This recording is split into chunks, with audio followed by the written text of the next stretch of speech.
Hello, everyone. Welcome to another episode of Teak. We're back again for another week. Back again. Yeah. Here to talk about Quickshot, man. Quicker than us. He's quicker than us. He's so fast. He's faster than the Flash. So My this was excuse is that I've been busy with getting my VR set up again and doing some home improvement stuff. You know, drilling holes in walls and taking big chunk out of kitchen counters. big chunks out of big chunks. Yeah, Monster Musimo's pretty based. Taylor. Anime was based. fun. Though I don't think the concept is something like interspecies reviewers has more potential than Monster Musume. A little bit. But let's have a quick chat about the chainsaw. Have you read the Chainsaw Man's, Elliot? No, I am on secondary only. Secondary only. Okay. Well, let me get you up to speed on the context of the Chainsaw Man's, because we're covering a video that I found. It was going around Twitter, because what typically tends to happen is someone will put out a video, we say, and then someone on Twitter will just post the thumbnail and the title and be like, ha ha ha, this looks like a gay video. And so I'll be like, actually, content. So I go sniff it out and have a look, and it turns out that this whole guy's channel might be very fun, might become a new source of content for us. I've tapped into a new well. So, but this one's about Chainsaw Man, and it was very ironic because I don't know whether or not this guy put this video out in response to the recent chapters or if it was just coincidence.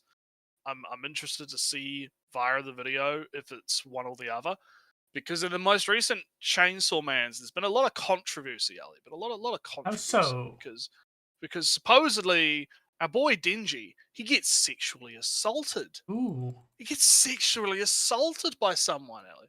Because what happens is, so the context is, everyone wants to fight the real Chainsaw Man, right?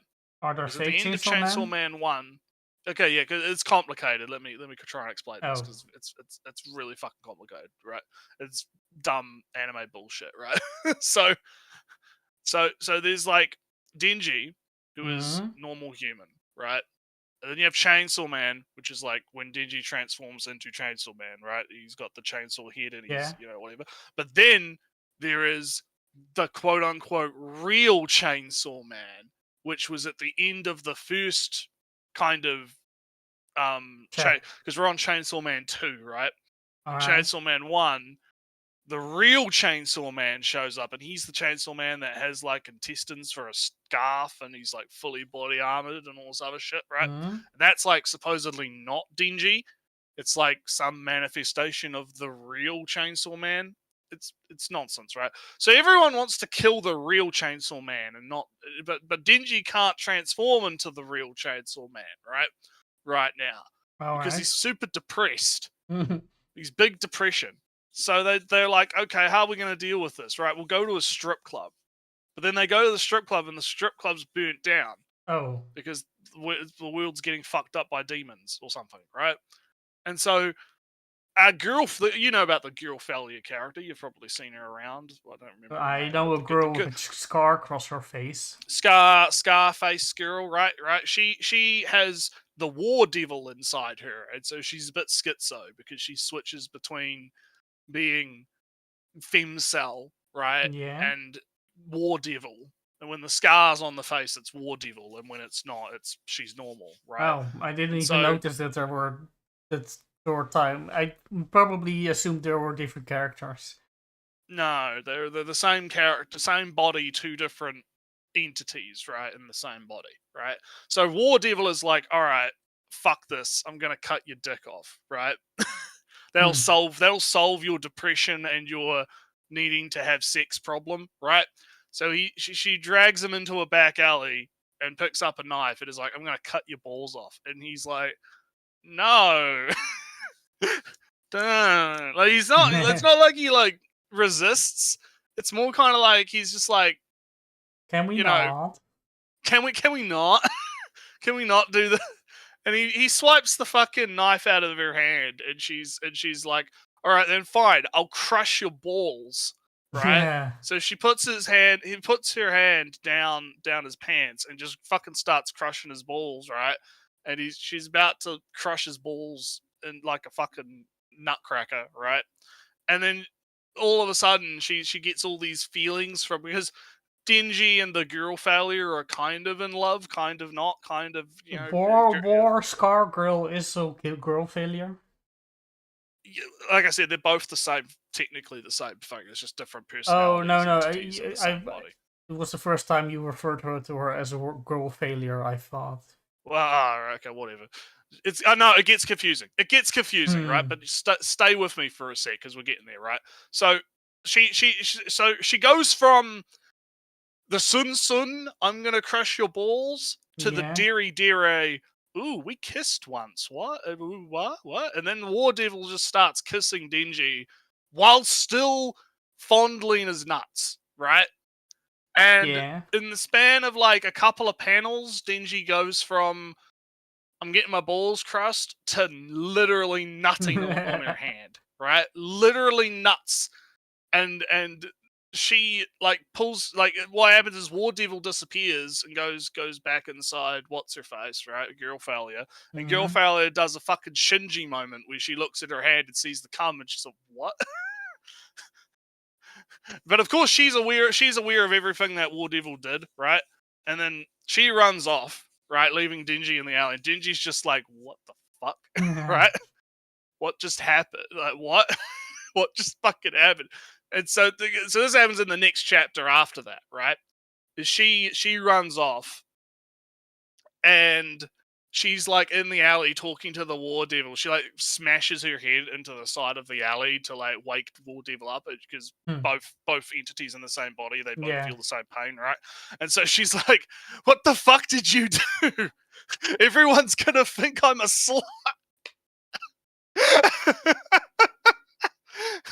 Not an unfair worry. Not an unfair, and apparently it's because like Girl Failure's feelings are like seeping into the War Devil, and it's causing some like weird like coexistence shit to happen, right? Where now the War Devil is like feeling the feelings of I think it's Azuna or whatever her name is, like Girl Failure, right?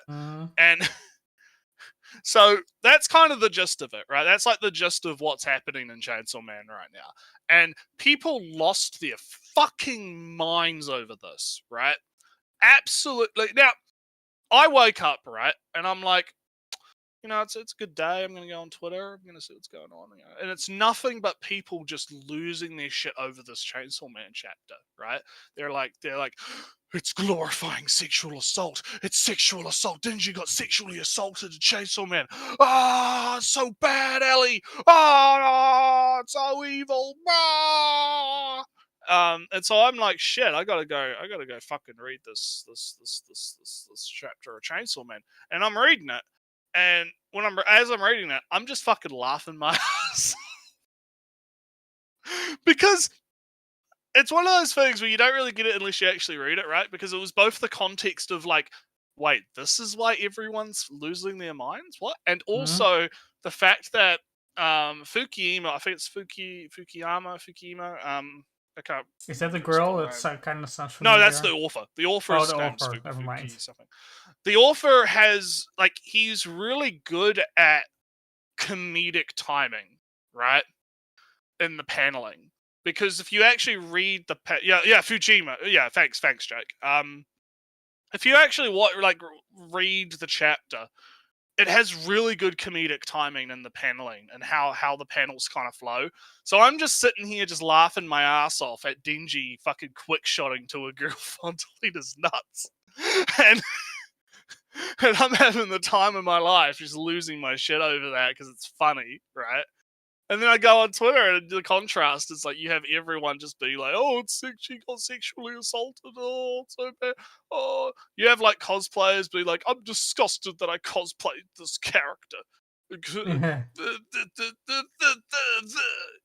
Yeah, people think I think the pacing in part 2 is a lot, because part 1 is like lightning fucking fast, right?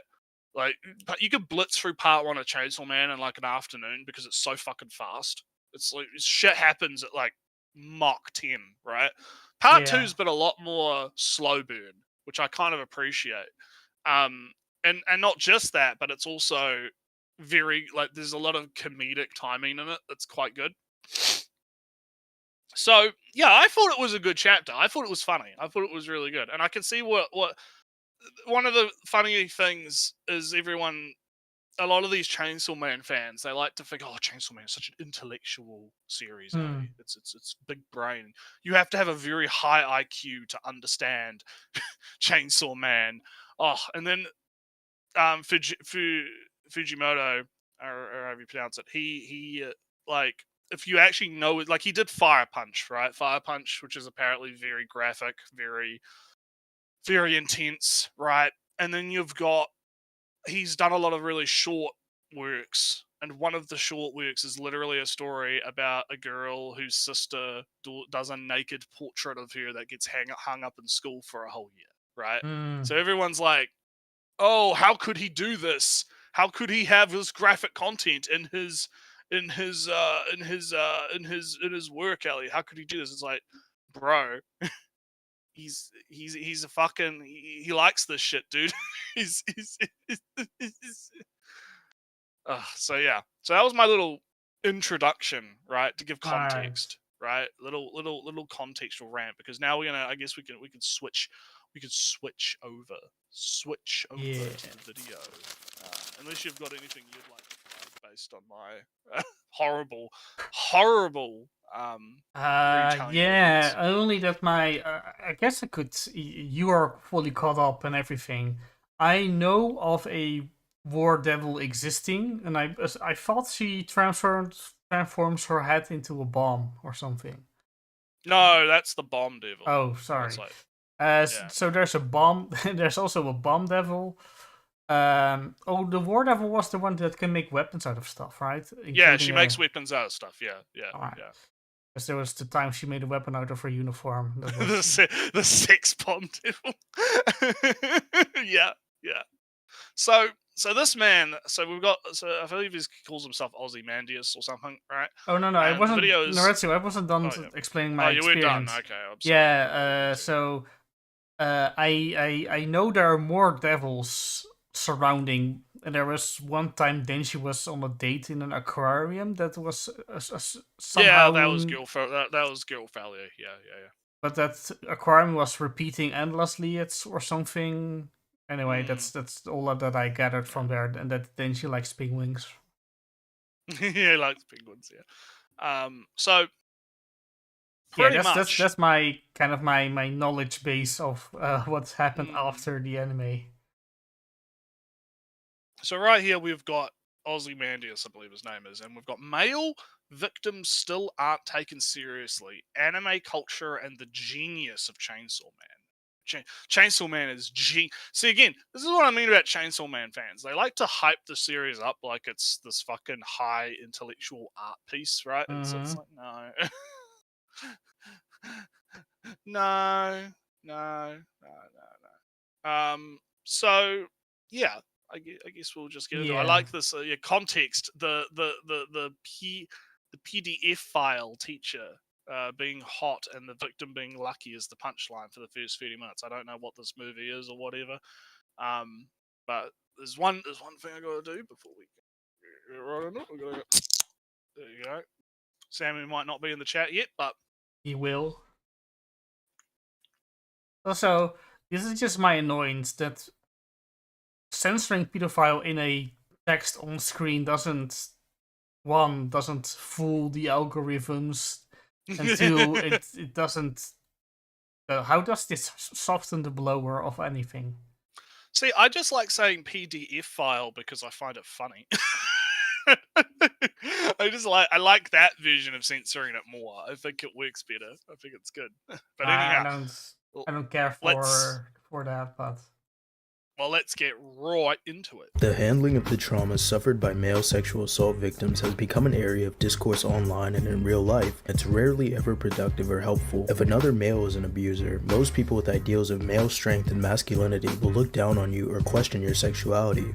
If your abuser was female, then you'll either get people dismissing you and wishing they were in your place, or people who also refuse to believe that a male cannot fight back and prevent himself from being a victim. These frankly disgusting viewpoints permeate both media and real victims' testimonies and confessions. However, Sounds all right true. Start. Yeah, off to good start. Just facts, I guess. Yeah. Speaking your truth. I don't necessarily. Yeah, I think it's.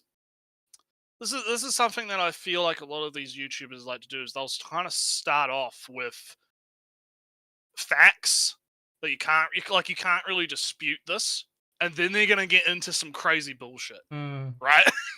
I get that feeling a lot where they try to hedge what they're saying in like a factual statement, and then they'll make a completely fucking batshit insane Well, statement. that's kind of the thing of we'll see. all statements. So you start with something. Well, kind of, but I feel like it's basically trying to legitimize his whatever claim he's about to make with, hey, male victims are not taken seriously, because society or something, right?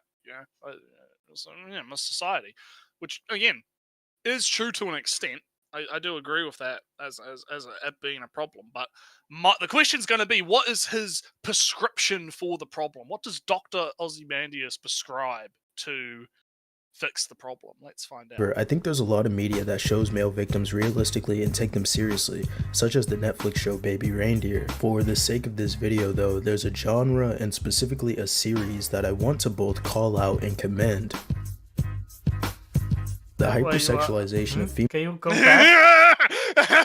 Weird. No, it's almost like I have future sight.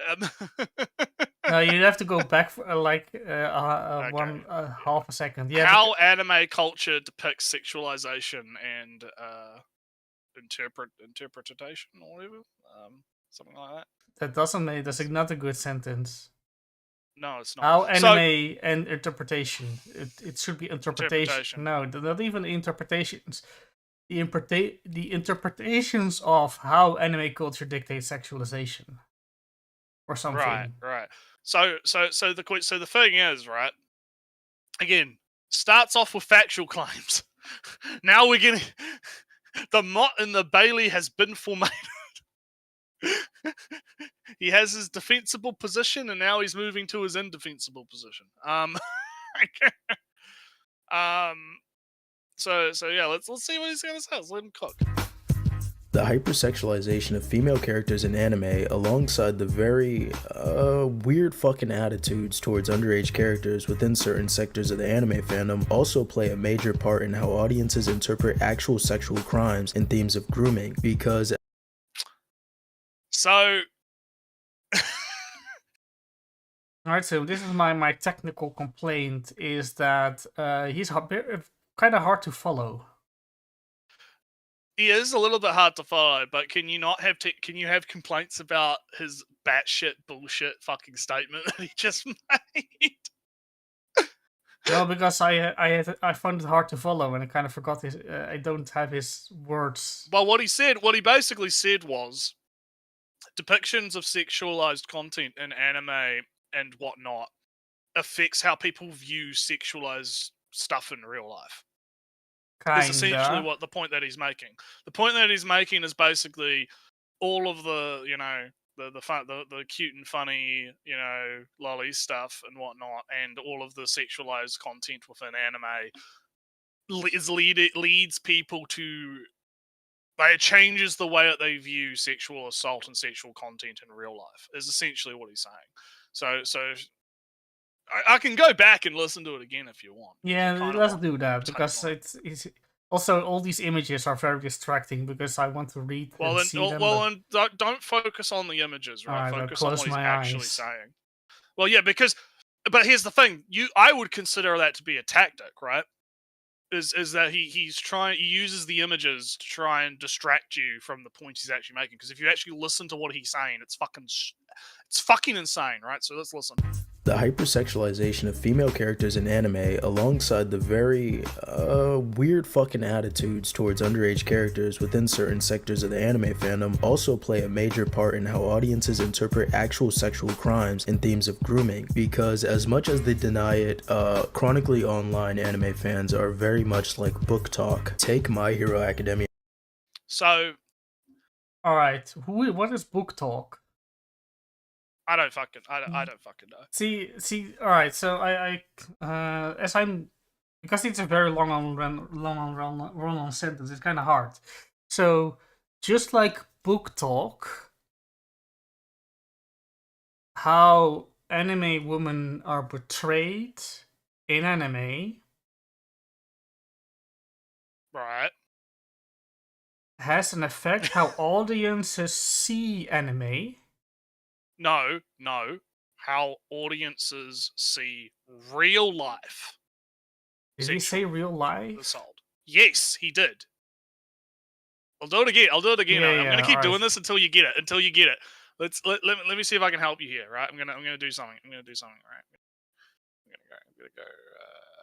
How do I do this? Right. We'll do that. Right. Let's try again. The hypersexualization of female characters in... Okay, that doesn't help. Yeah. I thought that would help, but it doesn't help at all. You have a middle setting or something. All right, I'll put it back to 1.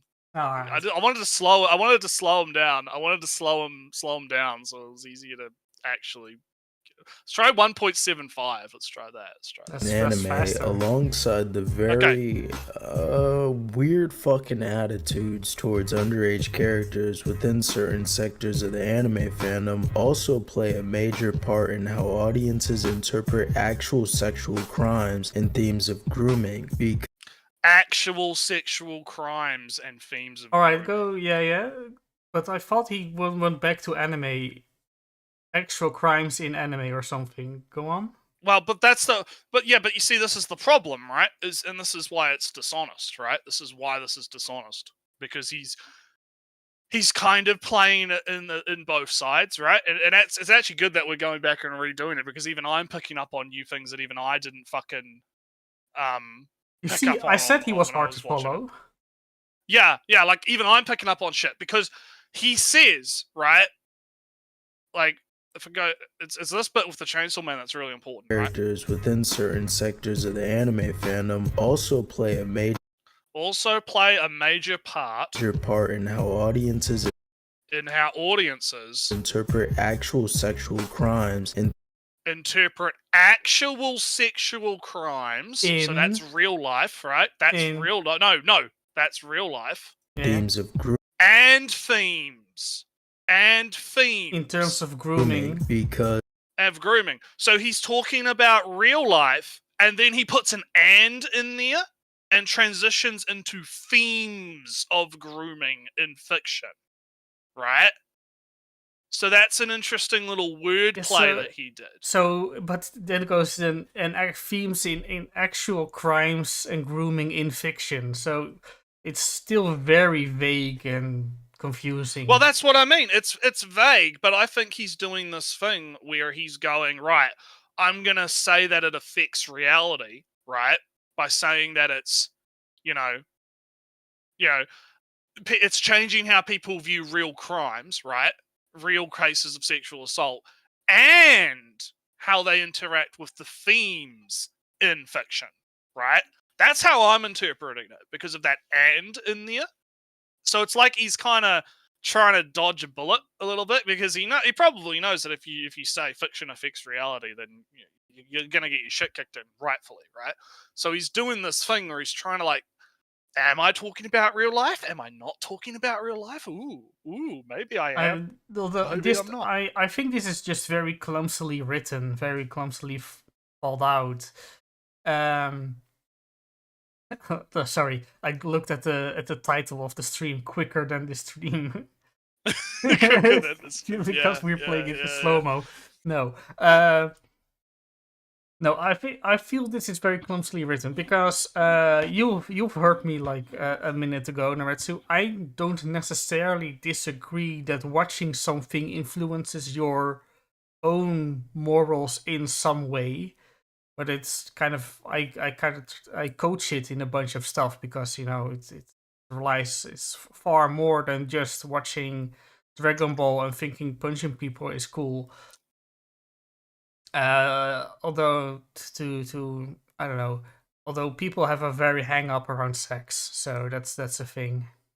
I mean, the problem comes is that's not what these kinds of people are saying, Elliot. You got to be very careful to not sound like you're defending these kind of people because it's not. Although if if I'm going to defend the fiction doesn't affect reality at all, then say no, things you see examples, and if that's the example, the only example you have, then that will be the example which you lead by, etc., etc. Yeah, but this again, it's like I mean, we've had this conversation before. It's like you can't argue that people are viewing things in a vacuum because that hardly ever fucking happens, right? It's like becomes more of a thing. It's a pointless argument, right? It's a pointless argument because you have a group of people that will act like, oh, that's like you said, oh, you watch Dragon Ball Z and you think punching people is okay, right? That's what they actually think happens, right? They actually think that if you watch Genji getting a quickie in a back alley, you're going to think that that's okay to do to some random guy on the street, right? That's what people like this actually fucking think, right? Which is why I'm not going to be so quick to be like, well, if you put someone in a room with no other visual stimuli for a year and make them watch, like, I don't know, sexual assaults or whatever, they're going to think sexual assaults are okay, right? Like, I just don't think that edge cases like that are relevant to the general. Yeah, but there is the banal, the mundane things like volleyball clubs in Japan, massive membership after Haikyuu stuff. More guitar sales after K-On! Kind of deals. Right, but I don't. The problem is I feel like you can't give people like this an inch. Because they take a mile, Ellie. Yeah, because at the end of the day, they want to censor shit because of this, right? Like they want censorship, and they're using this as an argument for censorship. So if you come in and you go, oh well, I mean, K-On! Though, if more guitar sales though, and start kind of hedging their argument and making their argument have more legitimacy, right? I feel like that's a problem. Because we have to make it perfectly fucking clear that we don't think sexual assault being depicted in Chainsaw Man is going to cause more sexual assaults to happen in real life, right? We have to be real fucking clear about that. Yeah, but I'm not concerned with giving them this inch because I don't think that what this is giving them anything at all to begin with. No, I think it is. I think it leads legitimacy to their argument, and I don't want them to have legitimacy to their argument at all. Because I think I'm going to be evil. True to myself and keep saying it because I don't think that it's not bolstering. Well, you can do that, and people are gonna keep accusing you of things. I'm trying to help. I'm trying to save you. I'm trying to save you. Who is going to accuse me? They're gonna accuse you of agreeing with this man. Who is going to accuse me? It's not good. It's not good. Chat, accuse me of something. Chat, accuse Ellie of sexual assault, right? Ellie assaulted me in a back alley because he watched Chainsaw Man. Nah. I get where you're coming. I'm part joking, right? But I get where you're coming from. It's just I feel like you have to. It's hard, right? Because the actual answer is somewhere in the middle, right? It's like, yeah, there is some fiction affecting reality stuff, right? But I think that you can't really be both sides, right? To the extreme end. You can't be like, oh, someone is going to watch, we have to censor Chainsaw Man because, or I don't know, My Hero Academia, because he's about to talk about My Hero Academia. We have to censor My Hero Academia and Grape Man because people might think that what he's doing is okay and that's bad. And you also can't have, well, fiction just doesn't affect reality at all, so we shouldn't care, right? Also, like the real answer is somewhere in the middle, right? Yeah, to be serious, right? Nretsew, just back to the literal image on the screen. Yeah, I was gonna say. Who why is a lot of fan fiction weird? I don't know. It's probably because people like this, just like because a lot of fan fiction tends to, you know, like you said, be weird and cover a weird subjects, quote unquote, and just people who, and I don't like using like the whole like, oh, people like this, people like, you know, but it is like I've kind of pigeonholed this guy based on like my first impression a little bit, but people that tend to think the way that this guy thinks have this really weird hang up around anything being weird, right? It's like being weird is the worst sin a person can have in the eyes of someone like this, right? Based on personal experience. Because you'll see guys on Twitter that'll be like, oh man, you should be put in jail, oh you're evil, oh bad, oh you're evil, blah blah blah blah blah. And then when you like when they get pushback, they'll like hedge back into, oh, but I'm just calling them weird though. Right? I'm just calling them weird. Even though they're like, I literally want you to be put to death at a firing squad because of this, right? Because they act like that, right? I want to literally have you killed, but that's just because I'm just calling you weird, Ellie. Like, Ellie, I'm just calling you weird. I don't know why you're so Nretsew, mad. did you ever read the what I described as sex absolutist feminist fan fiction? Oh, no. No, I don't think I ever did read whatever the fuck that is. It's a story. It's a fan fiction, but you know, it's just original writing, but it's by somebody who kind of worships having sex with everybody and everything and all the time in a super feminist world. It was kind of an interesting read, pure on how strange it was. I can look it up for you. Well, the thing is, there's nothing wrong with being weird, right? There shouldn't be anything wrong with being weird. And that's where I think a lot of the problems arise, is people like this will think that, oh, something being weird is like a sin, right? It's like some kind of evil sin. I'm going to have a hot take and say cringe culture has ruined a lot of the generation. Like, cringe culture as a whole is a big problem, right? Because it's kind of festered these ideas for a while, right?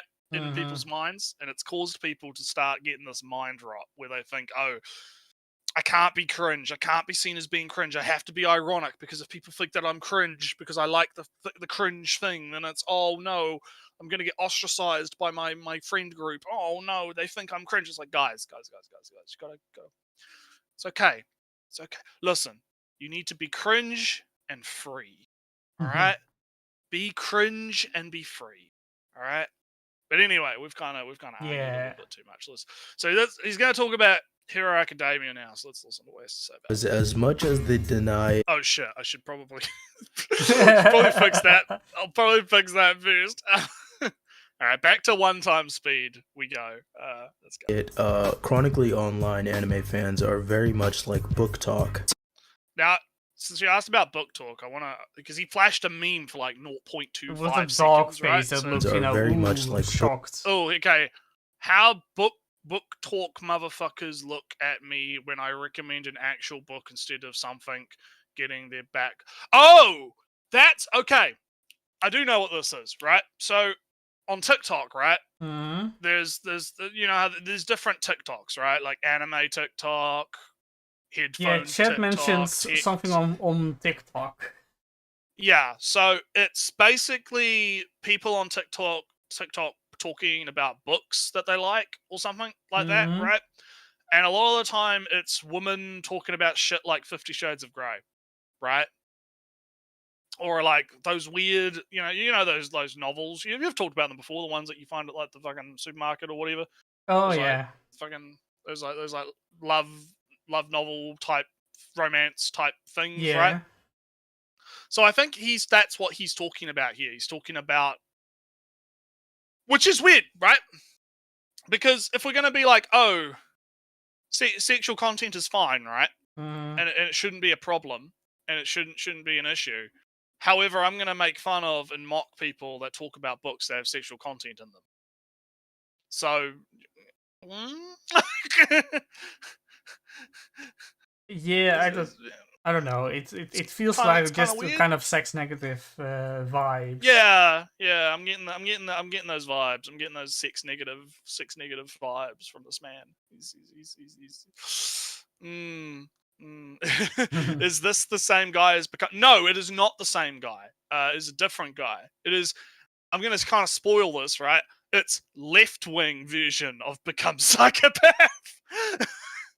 Because if you look at this guy's channel and you look at his other videos, it's all political bullshit, right? It's literally all political left-wing bullshit, right? And then he's got like a few videos about anime and sexual content and other stuff like that, but it's mostly political stuff. So this is like, so Nori is like right-wing Become Psychopath. This man is left-wing Become Psychopath. So you got the spectrum. We get the spectrum, right? We listen. We go after all sides here on Critical Critique. We are based in True the neutrals. yeah, true. Well, I mean, we both cancel each other out. Don't we?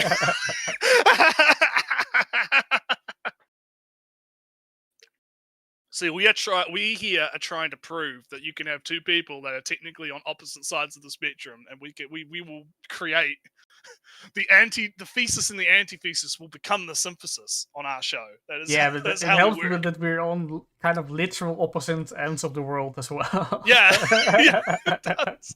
It does. 50 spectrums of psychopath. All right. Let's hear him talk about My Hero Academia. Talk. Take My Hero Academia for example. Why the fuck is this purple guy's superpower to have sticky balls and prey on little girls as fan service? I understand he's their age. Yeah, they're little girls. Same age girls, though. Ellie. Yeah, they're little girls though, Ellie. I see very little on the red suit one. So Grape Man here has been like, there's this really weird thing with I don't know what it is about shonen enjoyers, right? Where they see like the most mildest fan service that's ever fucking happened in the history of fan service, and they fucking lose their goddamn minds over it. Because Grape Man here is, I've talked about it before a few times about Grape Man, about what his character actually is and how he kind of evolves, and how he's also like only in like a good 15% of the entire fucking series, right? Like, because even this shot here was like, I don't know, season 1 or 2, right? Like, it looks really early on. Yeah, it's like really early on in the series, right? And he starts out as a bit of a perv, right? He's a bit of a pervy man. He likes doing the pervy stuff. But the thing is, right, he gets punished for it. Like, he gets his eye fucking poked in by that's what's going on. Like, the context in the second panel is the headphone girl like puts her little ear headphone thing through the hole and pokes his eye out, right? So he gets punished for doing weird the stuff. perving, right? And he doesn't do it all the time either. Like, I can only think of like this scene and maybe like a couple of other scenes where he's being a bit pervy, and the rest of the time he's like relatively normal, right? And he even like has like a character arc where he kind of gets over the perviness a little bit after spending time working under a woman. Like, they go on like hero internships with like pro heroes, and he gets like teamed up with the giantess girl, and the giantess girl is like a slob and just gets him to do all the housework and stuff, right? And so he's like forced to like do all the housework and stuff. He doesn't even do like actual hero stuff. He's just like being her fucking maid, right?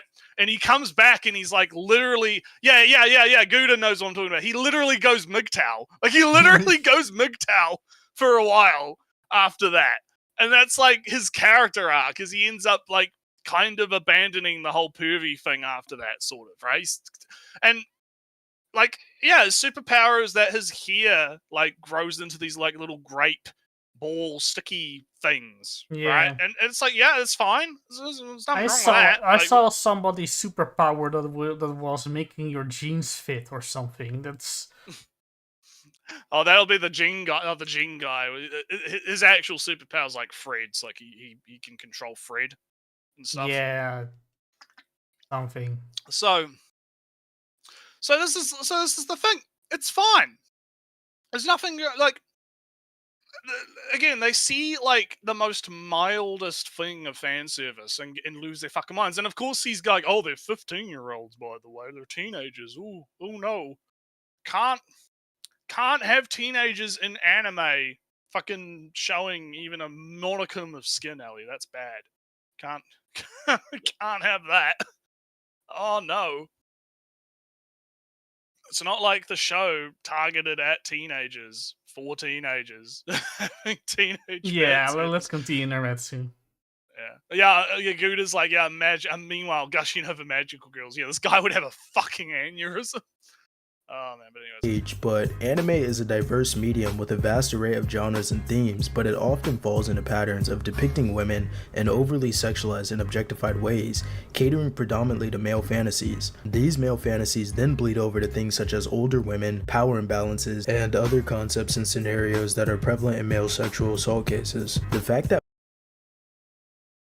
You think I'm bullshitting now, Ellie? You think He's doing the wrong sentences, and you're losing me because that final statistic is I assume something like reporting, cases, amount of cases reported.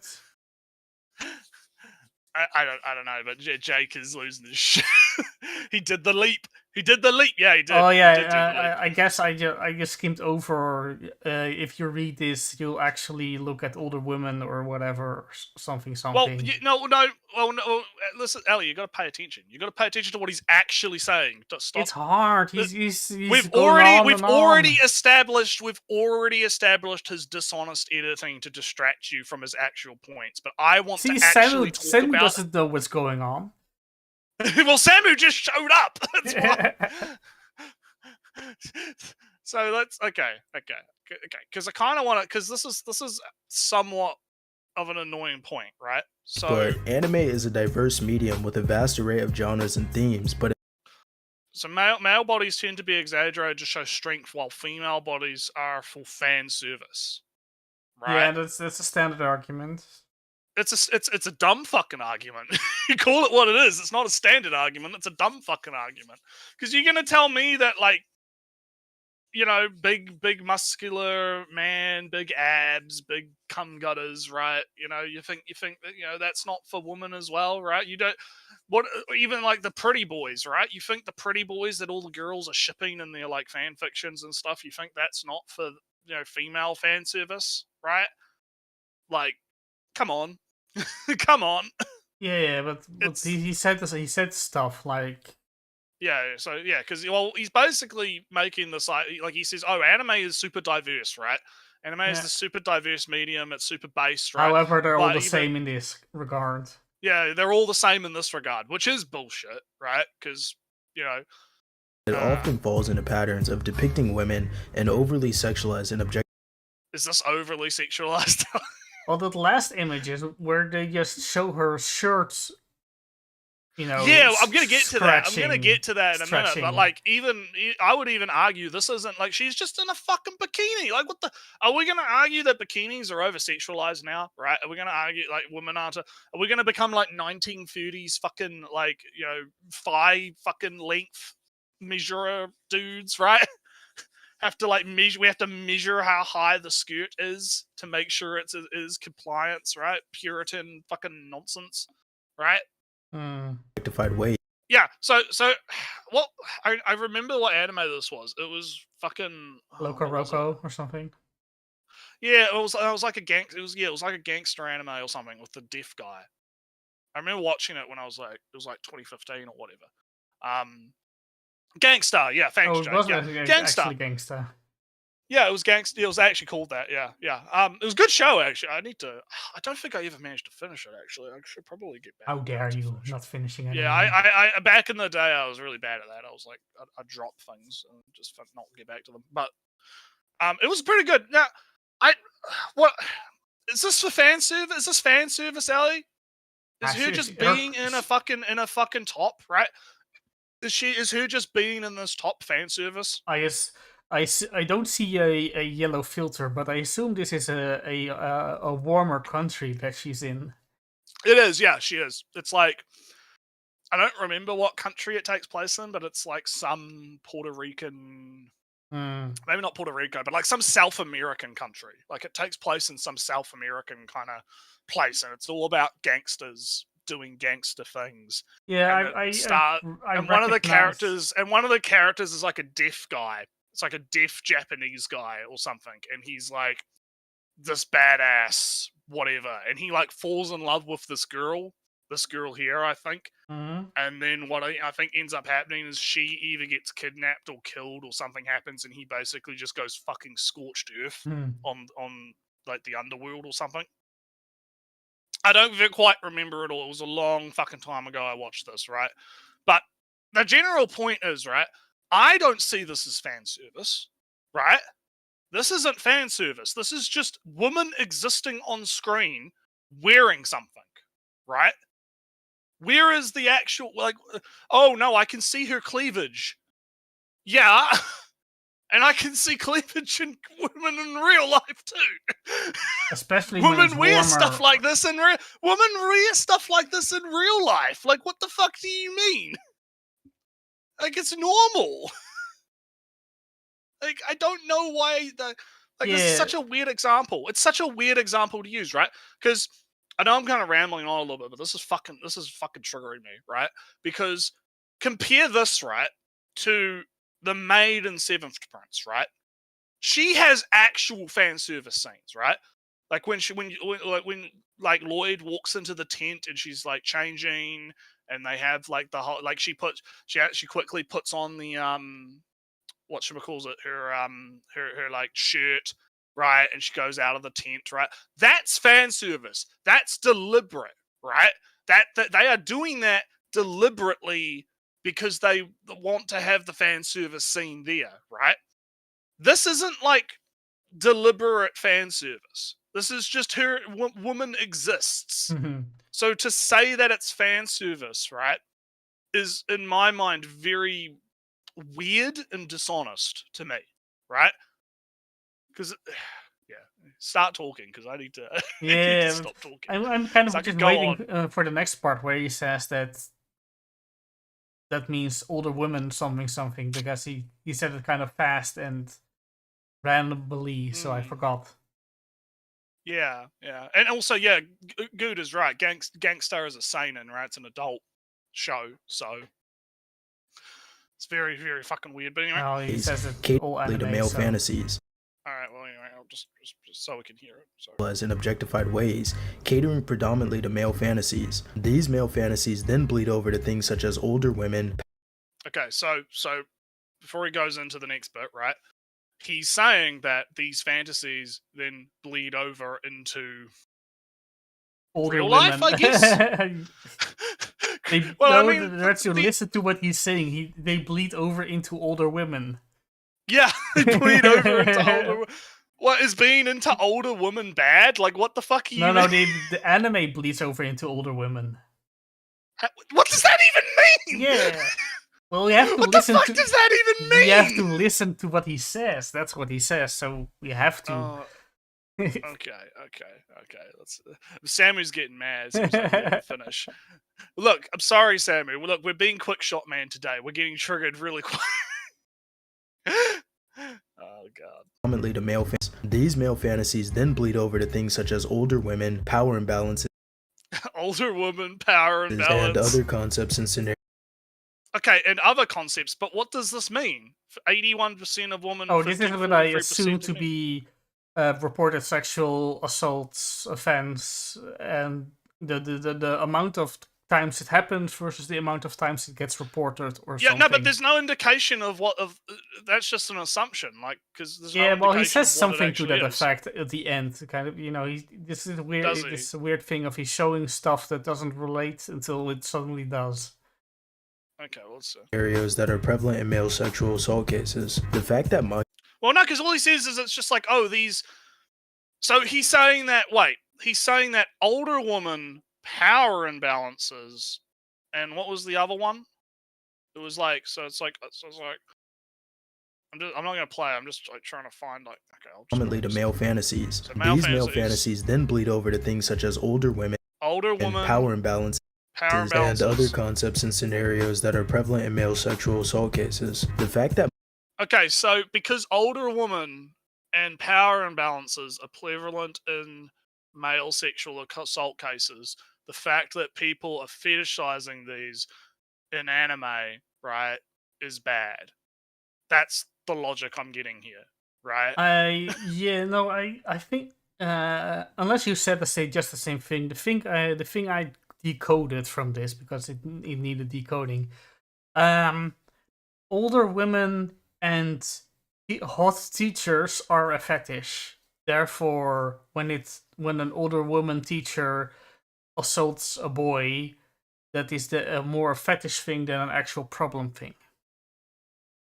Right. So he's basically saying because people fetishize these things, that means that people are less likely to take it seriously in real life, is basically which is fucking retarded, but very fucking retarded. But actually, there's no but there. It's just it's a dumb point. It's a dumb point because you can apply that to literally fucking anything. Like that under that same logic, pretty much any BDSM fetish is bad, right? Because anything that involves a power, because that's the same thing with female rape, right? It's power imbalances, right? It's all about, a lot of the time, from what I understand, a lot of like rape is less about like the actual sexual act for the rapist and more about feeling power over the woman, right? Like being able to, take control, right, and have power over someone else, right? That's from what I understand. Like, from what I understand, that's part of why a lot of rapists end up doing rape is because of that. They just want to feel that power, and that can typically come from abuse as well. Like being abused as a kid can lead someone to like have issues around that. Oh right? no, yeah, because that was they've the lived in control. to bring it back to anime. That was the entire thing of Oshinoko. Aqua saw her mother die. Saw his mother die. Yeah.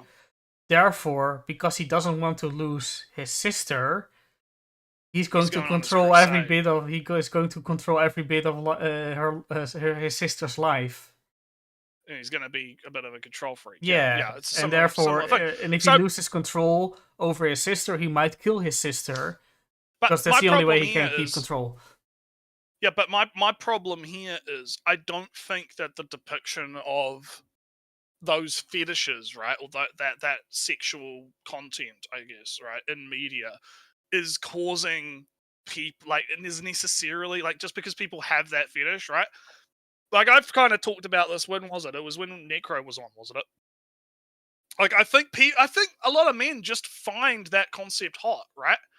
And I can agree that it does lead them to maybe take the situation not as seriously as it needs to be, right? However, I don't necessarily think the media is to blame for that, right? In my opinion, I don't think the media is the thing that's that's causing like that thing to not be taken seriously. I think it's just a human thing. I think there's just something about power imbalance plus teacher or whatever, or power imbalances in general and stuff that people just find hot and attractive, right? I don't think the media has any play in it. But then again, I guess now we're just getting into does art reflect life, or does life reflect art? And culture is a big thing. We go into like a whole chicken and the egg type scenario at this point, right? Where he would probably argue that no, the art is affecting the way that we publicly perceive whatever. Whereas I would argue, no, I think the art is a reflection of what people's desires are. Personally, right? I would go more in the direction of culture is bigger than yourself and just the media that it's producing. It's also the entire history before it's being even produced or being thought of. So, I consider individual artist freedom above all else, right? If an artist like is making something, typically it's because they want to make it. Oh no, right? I think I went more in the thing of we think knights are cool, kinda, because we are grown up with a history of knights and cool and knights and honor and whatnot. That's bigger than just me and you, or even the time we live in. It's 1,000 years in the making that knights are cool. Knights were cool And we can't undo knights are cool within one generation. That takes another 1,000 years before we think knights are lame. Well, I don't think knights are gonna be seen as lame. Yeah, you see, but that's the culture, right? Even before you think of making a story, the knights in it will be some kind of cool. Well, unless they're assholes. Yeah, but there are cool Skyrim assholes or Skyrim guards. No, I get what you're saying. No, I get what you're saying. I just think that people's individual will matters in how they kind of create things. I don't know. Yeah, but I wasn't speaking to that. I was doing something different. Yeah, I know. You're talking about cultural stuff. But anyway, let's keep going. Let's see what he has to say. Makima has been thirsted over and talked about so much within the fandom, despite her being a certified devil hunter. Certified pedophile is a big example. That is recent, but not as recent as the chapter. No, this is like Chainsaw Man 1. This is like, Oh no, Kendrick Lamar's. That was from Kendrick Lamar's, not like us. Oh, you're talking about fucking. I thought you were talking about fucking Chainsaw. No, I was talking about the song. Does he not understand that she's not actually got like? Does he not media literacy? Are we having a media literacy moment here, Ellie? Because I feel like we're having a media literacy because he doesn't. What does he think of Makima anyway? Because he just called her a pedo, right? But he doesn't like. She's not doing what she's doing to get at Denji's dick. She's doing what she's doing because she wants Chainsaw Man's dick. Yeah, right? But not even because she wants okay. So her whole plan. Yeah, spoiler alert, right? Her whole plan is that she wants to control Chainsaw Man. Yeah. Or the Chainsaw Devil, more specifically, right? Because she wants to use him to kill other demons. Because in the world of Chainsaw Man, if you kill a demon, it kills the concept, right? So if you kill the zombie demon or whatever, the concept of zombie ceases to exist. Are tomatoes still not? I don't know. I don't quite know the logic behind it, but it's something like that. The way it typically works is if you kill a demon in the real world, they get sent back to hell, and if they die in hell, they come back to Earth, right? Mm-hmm. But if Chainsaw Man kills a demon, it like does something where it fucking erases them from existence, right? And that's what she's trying to do, right? She wants to control the Chainsaw Demon so that she can use the Chainsaw Demon to basically create a utopia, right? And she is manipulating Denji, right, to be able to control Chainsaw Man because Chainsaw Devil is inside of Denji, right? So she doesn't actually care about Denji at all, right? Yeah. She only is using her sexuality and the fact that Denji is in love with her, right, as a manipulation tactic to be able to control the Chainsaw Demon, right? And the fact that he doesn't understand, because if his reading of this is, oh, she just wants the dick, right? Then he hasn't actually fucking read Chainsaw Man or understand what's actually going on, right? And it's fucking crazy. It feels like what happens is people like this get blinded by their triggering over stuff like, oh, she's lusted. I can't remember how old Denji is at this point. I think he's like 16. I think he's like 16, 17. I think he's like 16, 17 now, and then in Chainsaw Man 2, he's like 18, I think. Yeah, right? So to address the chat, Jake, no, I'm not familiar with, I believe Dante's Inferno. I don't know where Gabriel pops up, but... Yeah. So the problem with this, right, is I feel like he's getting triggered by the whole, oh, she's a pedo, she's going after him, she's romantic, she's doing sexual and romantic things with him, you know, all of that kind of stuff, right? And he's missing the forest through the trees, right? Because he's not understand. Like, it's not like an actual sexual attraction. She's not like sexually attracted to him, right? She doesn't give a shit about Denji. And that's actually how Denji is able to defeat her in the end. Is he does... I don't actually quite remember... I wouldn't be able to spoil it because I don't quite remember the logistics of how he manages to pull this off, right? But he does, like, a really intricate strategy that allows him to trick her in such a way that he's able to finally defeat her, right? And it's quite cool, but I don't quite remember it. Denji is a means to an end. Good is right? So it's manipulate them into doing what they want. It's one of the oldest tropes of the world. Yeah, but this guy would rather get angry about, oh no, something problematic happened in the media. That's bad. Oh no, it could make people think that this is good in real life. How oh no. He's not understanding. Like he's not actually reading the text. Yeah, but let's continue, because what was he going to say anything else besides kind of him memeing about So he takes the topic so seriously he can meme about it. Yeah. Which actually brings us to the Chainsaw series as a whole, since it's sorely misunderstood. Also, for spoilers, I will go through the characters chronologically and timestamp each section so you can avoid spoilers. Even if you haven't watched or read Chainsaw Man, you can still find the relevant timestamps, and it's still a great watch and read. Chainsaw Man has been my favorite new gen manga. Okay, what anime watchers get wrong about Chainsaw Man? Well, considering the fact what he just fucking... Considering what he just fucking did, right? I don't know if he's qualified for this. I don't know if he's qualified. This falls kind of into the trap of being an authority on it instead of your opinions and views on it. Yeah. So let's keep going. Ever since I finished part 1 during my senior year of high school, the characters plot... Wait, what the... New gen manga? What the fuck? What do you mean new gen manga? What does that mean? I think is this like native? Is this like some new term, like native isekai, Ellie? Is this like some new... This is assumption, right? My assumption is that it's kind of the manga after Bleach and Naruto, and I guess. I've never heard this before. I've just heard people not be me like, neither, but it's what I... New manga. It's just manga. Like, what the fuck do you mean, new gen? What the fuck? Kids these days, Ellie. Kids these days and their dumb new terms. It's just fucking...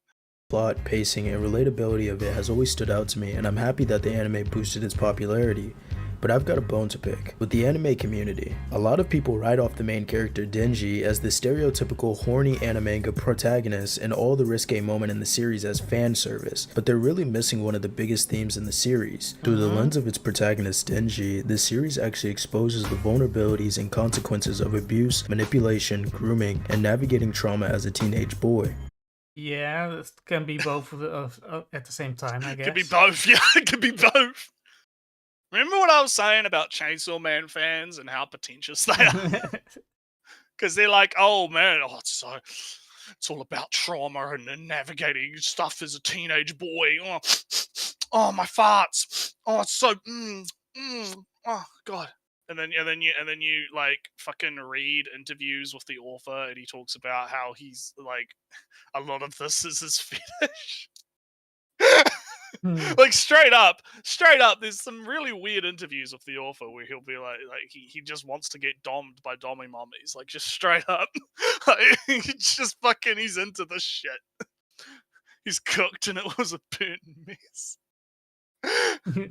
Oh man, but anyway, yeah, let's hear it. Let's hear how Chainsaw Man is the second coming of Christ. Okay, yeah. Let's... Denji's character development serves as a pretty accurate portrayal of the grooming process and how it's a calculated manipulation aimed at exploiting vulnerabilities for nefarious purposes.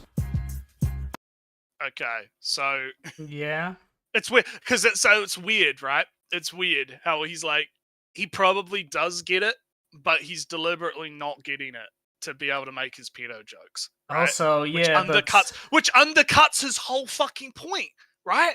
It undercuts his whole fucking point because I've said this before. If you actually took this seriously, like he wants to take it seriously, you wouldn't fucking meme about it, right? You wouldn't post your Drake fucking or whatever pedo memes or whatever, right? You wouldn't do that. You wouldn't do that if you actually took it seriously. You'd actually take it fucking seriously. Also, but none of these people do. Removing the pedophilia allegations or claims from Makima, Makima being a textbook power dynamic groomer is completely valid. Seems completely irrational and a good assessment of her character. Yeah, it's what she's doing. Yeah, it's straight up just what she's doing. But again, it's like he's coaxing his dumb shit within facts to try and defend them, right? He's doing this thing where I've noticed this a lot, where people will take like something you can't argue with, right? It's the Mott and Bailey effect, right? Where you have like an argument that's indefensible and you defend it using an argument that is, extremely defensible, right? I feel like that's what's happening here, right? Where it's like, okay, media, like he starts the video being like, oh, anime is fucking terrible because it's doing all this stuff that's fucking evil and the depictions of or women even are something bad. like God works in mysterious ways. That's also a thing, from, hey, oh no, God saved me from this car crash, but 5 other people died. Yeah, God still works in mysterious ways. Yeah. So, but it's like, this is the problem.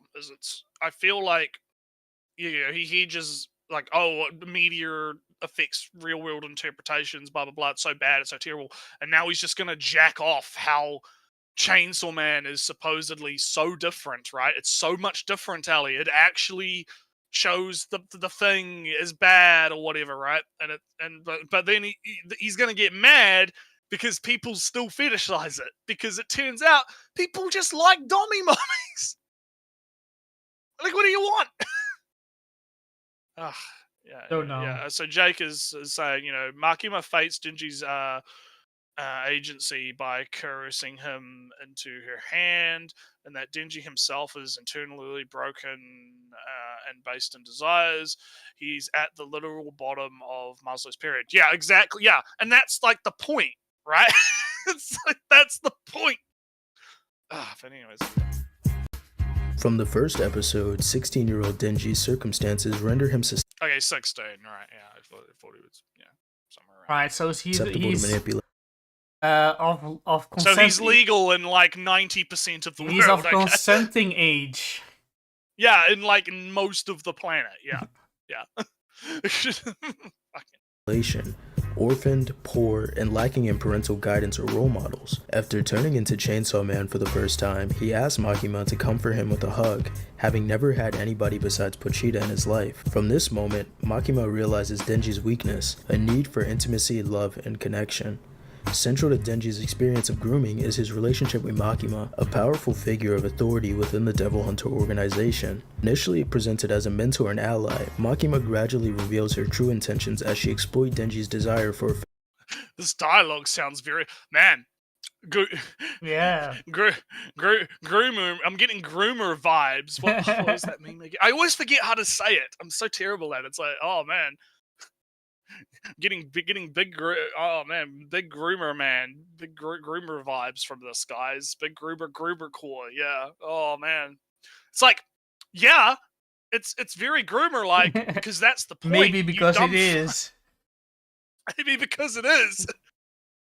And it's weird because he's saying that it is, right? Because it is. But then why does he have to have the fucking like text box as well to be like he's just got to hammer it home, right? You go, man, if you didn't know that this was groomer like talk, I'm gonna keep saying it, Ellie. I'm gonna keep saying it. Ooh. All right, so yeah, when bad person is bad, yeah. So quick mid video. I don't know how long the video is still. Quick medium. We are a third of the way from. Oh no, Nretsew, yeah. You should pause less. We're gonna have to speed it. We have to speed it up. Yeah. Maybe speed him up instead of slowing down. No, because remember what happened last time I did that. No. Okay. A quick third wave view review. Don't have 3 lines of dialogue in the video at the same time. A informational at the bottom, actual subtitles in the scene at the bottom. Informational at the top. He's got his figure at the top. He's got his actual subtitles in the bottom for the people who are saying stuff and doing stuff, and him speaking. That's a lot of information that you all have to process semi at the same time. and you can't assume that people are actually watching the video, because sometimes, like, I'll just put a video on and put it in the background, while, especially if it's a long video. I mean, this isn't a long video, but you got to kind of think about that when you're doing your editing, right? Because not everyone's going to be like actually watching the video, right? So, yeah, but anyways, keep going. Affection and validation, more specifically sexual intimacy. Through subtle manipulation and emotional coercion, Makima exerts control over Denji, leveraging his need for acceptance to further her own agenda and to kill more devils. This leads to Denji associating intimacy and love with sex and Makima. Huh? Sex with Makima? Okay. When did that happen? Nretsew, spoil me. Does it happen? No, because that's the thing, right? He's actually kind of skipping a bit here, like, because Denji didn't want just sex with Makima. He wanted to be a actual, like, boyfriend girlfriend relationship with Makima. He didn't just want the sex. Also, right? The graph, people who are not watching watch the screen and see that this graph is totally self-made and doesn't really have anything. Yeah, it's just possible grooming technique. Yeah. Well, there are sites that show actual techniques, not just the possible ones. Yeah. So, but the thing with Denji, right, is like, yeah, he's setting goals because he wants to live a normal life, right? That's his actual goal, right? Is he just wants to live, and that was the deal he made with Pochi to become Chainsaw Man, the contract that allowed the Pochi to fuse with his heart, right? Because the whole demons work in like contracts and stuff, and contracts give them power and whatnot, and allow them to give power to humans and stuff, right? So he just wants to live a normal life, right? And part of living a normal life is, I want to touch boob. Because he does have that. He has a whole arc where it's like, I want to touch boob. Yeah, that was in the anime, or does it continue afterwards? It was in the anime, yeah. Like, he has like an entire arc about wanting to touch boob. And then he touches Power's boob. And it's nothing. And it doesn't feel, it's nothing, because there's no intimacy there, right? It's just touching boob. But then he touches Makima's boob. Because she makes it a whole scene out of it. Yeah, well, that and Makima is obviously manipulating him, right, as well, right, and leading him on, essentially, right, and doing the whole, like, oh, maybe I could be your girlfriend, right? But if you do this one thing for me, not even a boob on Power though, yeah. But this is what I'm saying is, right, if it was just about the sexual nature, then Denji touching Power's boob would be enough, wouldn't it? Right? But because he actually has feelings for Makima that are romantic, right? That's what makes it more intense for him, right? So he's kind of glossing over that, which is weird, because you'd think that would help his point, right? You'd think that would actually help the point that he's trying to make, but he's kind of just focusing so heavy. Again, forest for the trees, right? Forest for the trees. He's fucking losing the actual fucking shit that he could be talking about, because he's so hyper focused on sex bad. Got to talk about how the sex is bad. The sex is grooming. Look at the grooming. Yeah. Oh, also, look at my big graph. Look at my graph with all of these random ass fucking things in it. That doesn't make any sense, right? Like, at all. No. It doesn't. Also, chat. You're getting very close to flat slander. Beware. Yeah.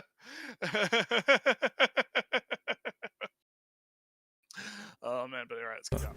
And since a lot of these scenes are stylized and Denji is more than willing to accept her advances, anime fans of course thirst over Makima and go, "Oh, I wish I was that guy." Yeah, people find Makima attractive. That's the point. she's attractive. What do you want?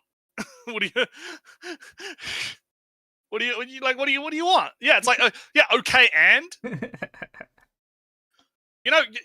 Ali, it's like, does he realize that you can recognize that Makima is a manipulative piece of shit and is manipulating Denji and is the villain of the series, right?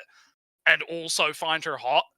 Nretsew, I mentioned this before, but I very much I'm a big fan of Nier Automata, And I think Tubi's tragic character made me cry in the ending because it, emotionally resonated. It's very with me. tragic, yeah. Very tragic, big very emotions, emotional, resonant, and whatnot. Also, Tubi is hot at the same time. I can, I can feel for her almost eternal suffering at the hands of fate. Also, she's hot. Yeah, it's like you can do two things at the same time, my dude. You can. Do I have to say the meme, Ali? Maybe because I'm not. There are many memes. You are not smart. Everyone knows. You're not smart, Ozymandias. Everyone fucking knows. All right. Anyway, let's talk about power. Power. Power's cool. The chat loves power, right? We were just talking about power. Let's talk about power. Power are three main characters in Chainsaw Man and is known as the Blood Devil. In her first 2 episodes, seeing that Denji craves intimacy. She's not fat. She's not flat. Look at her. She's got mounds. What are you guys talking about? Intimacy and sex so much, she offers to let Denji touch her breast if he rescues. Oh look, he's actually going to talk about it. Good. Here we go. Use her cat. She then betrays him and tries to kill him. This is a very, very, very, very, very, very, very common theme in Chainsaw Man. However, as the series goes on, Power takes more of a sister role to Denji. They argue, bond, and care for each other almost like siblings. I'd say Power is the most wholesome of Denji's female relationships in the start of Chainsaw Man, due to her actually eventually treating Denji as a friend, even though she manipulated his awkwardness with women and his desire for intimacy. I'll revisit Power later in the video though for my fellow manga readers. I will say that Himino is probably the most realistic and triggering example of a triggering. Oh god, triggering. I'm triggered. I've become triggered, Ellie. I'm triggered. Oh no, the tables have turned. Oh my god, nerd. Oh, what a fucking base. Beta. He's a beta. I'm sorry. I don't have any other word for it. It's just, how is she triggering? Let's find out. Attempted grooming in Chainsaw Man, and at minimum, it was definitely sexual assault or. Big sexual. Yeah. When she steals his first kiss, right, and pukes all into his mouth. Yeah, totally sexual assault, guys. Sexual harassment. To sum it up, Himino gets very drunk along with Denji and steals his first kiss from him. Oh look! Then proceeds to vomit in his mouth. So basically a horrible first time that she stole from him. Then afterwards, everybody lets Himino take Denji to her house because, I mean, hey, fuck it, Japan's age of consent is 16. Like the rest of the world? What's like your problem the rest with of 16? The world? Yeah, what's your problem? Yeah. What the fuck is wrong? I don't know how old she is though, because that maybe has a different problem. I think she's she's got to be at least late 20s. I think. Yeah, that's a problem on that sense, but not for Denji particularly. I don't. God, these people are so fucking obsessed with the age of consent. It's fucking weird. So fucking obsessed with it. Like, God. Big jump from 14, guys. Congratulations. 13. Anyways, read your script. Can't even fucking read. Can't even fucking read. Oh, God, I hate these people. At her house, she gets on Denji and offers him Bam Bam time. Denji, still infatuated with the woman who saved him from poverty, refuses, and Himino goes to sleep. Good on Himino for taking. Yeah. It's almost like it's not as bad as you think it is.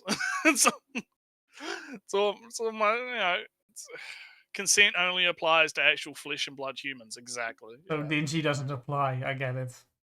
Yeah, but anyway. You know, as an answer, the bare minimum. Certified pedophile. Anyway. Ha ha ha! I can joke about Double it. meme. I take it so seriously, but I can joke about it because I'm a funny man.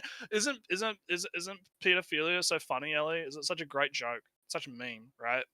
So it's not, we can joke about it, So, in anime, it very much can be very funny. So Yeah, it can be very funny in anime. Yeah, very funny. Yeah.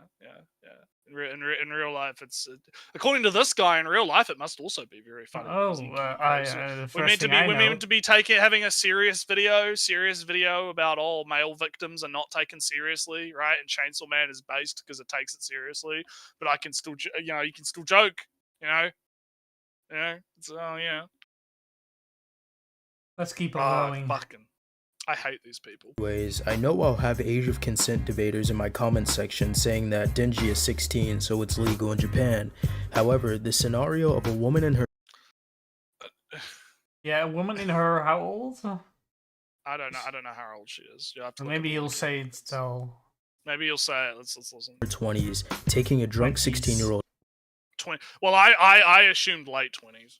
So that's like the worst possible interpretation. That's late 20s, right? But to these guys, like an age gap of like fucking 3 years is too much, right? Like an age gap. Oh yeah, David's taking a bath. Well, yeah, I'll catch you later. Catch you later, David. But like, to these guys, like age gaps of like more than like 3 years is like straight up just evil. You can't have an age gap. That's fucking. I'm kind of tired of the Americans complaining about age. They're fucking obsessed with it, aren't they? They're so fucking obsessed with Oh this yeah, nonsense. like wasn't the previous stream like they were obsessed with incest and also love it at the same time? I know. Hey, yeah, it's fucking they're fucking weird. Oh Americans no, my cousin's cousin something. Oh no. All right, this is you guys listen. You guys got to get your shit together. All right, you got to get your shit together. Also, I was reading some fan fiction about Legend of Zelda: Tears of the Kingdom, where Zelda gets sent back way into the past, and as fan fictions go, she has then sex with Sonya and Rauru. Sonya and Rauru are the first king and queen of Hyrule, which makes them the most distant ancestors of the royal, the actual start of the royal line. Royal bloodline, yeah.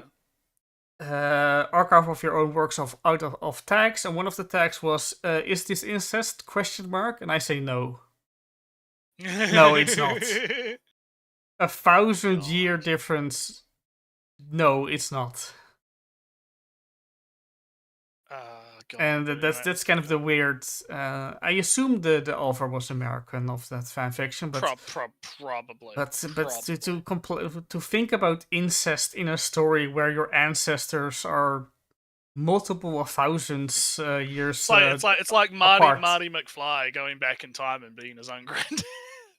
See, granddad is even a little bit close, but if it's like your great granddad, it's not even. Well, no, anymore. Because I don't know if because I know in the Futurama parody thing, like Fry goes back in time in Futurama and he like fucks his grandma and he ends up being his own granddad.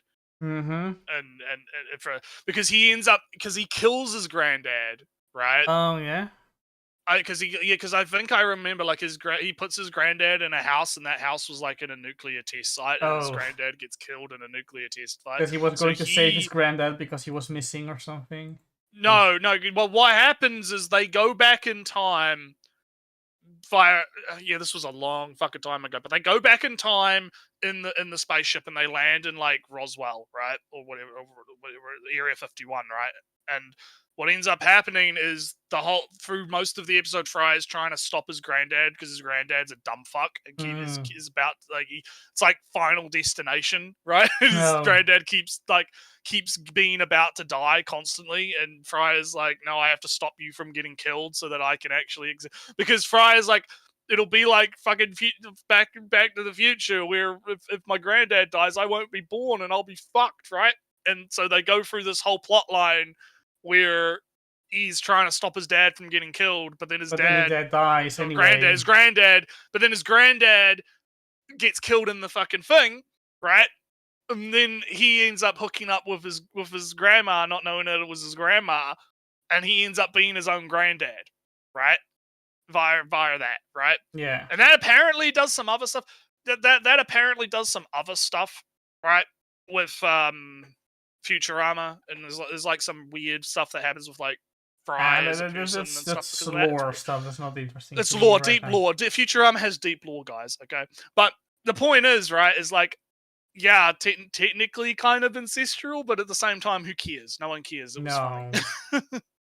Although it makes him miss a delta brainwave or something. Yeah, Gouda knows what I'm talking about. It gives him immunity. Yeah, that's right. Yeah, it gives him immunity to when the brains show up. Yeah.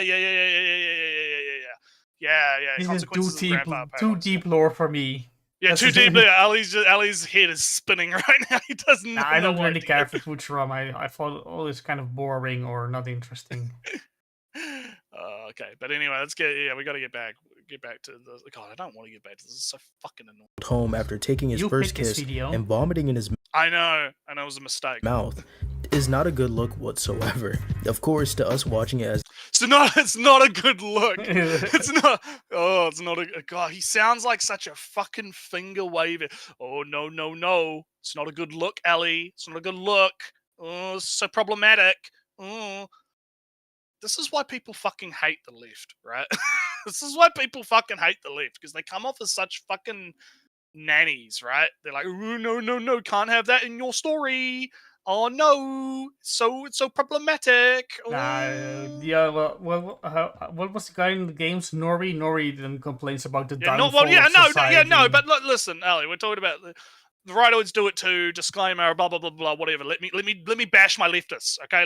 I get to bash the leftists, right? You get to bash the rightoids, I get to bash the leftists. I barely bash rightoids that way. No, we do bash the rightoids. What are you talking about? We've done all fucking videos on rightoids.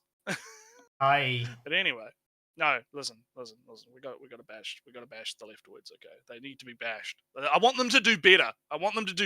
Okay, they need to do better. Entertainment. It's a funny sequence of events, and the scenario is still very dark and continues the pattern of Denji being taken advantage of sexually.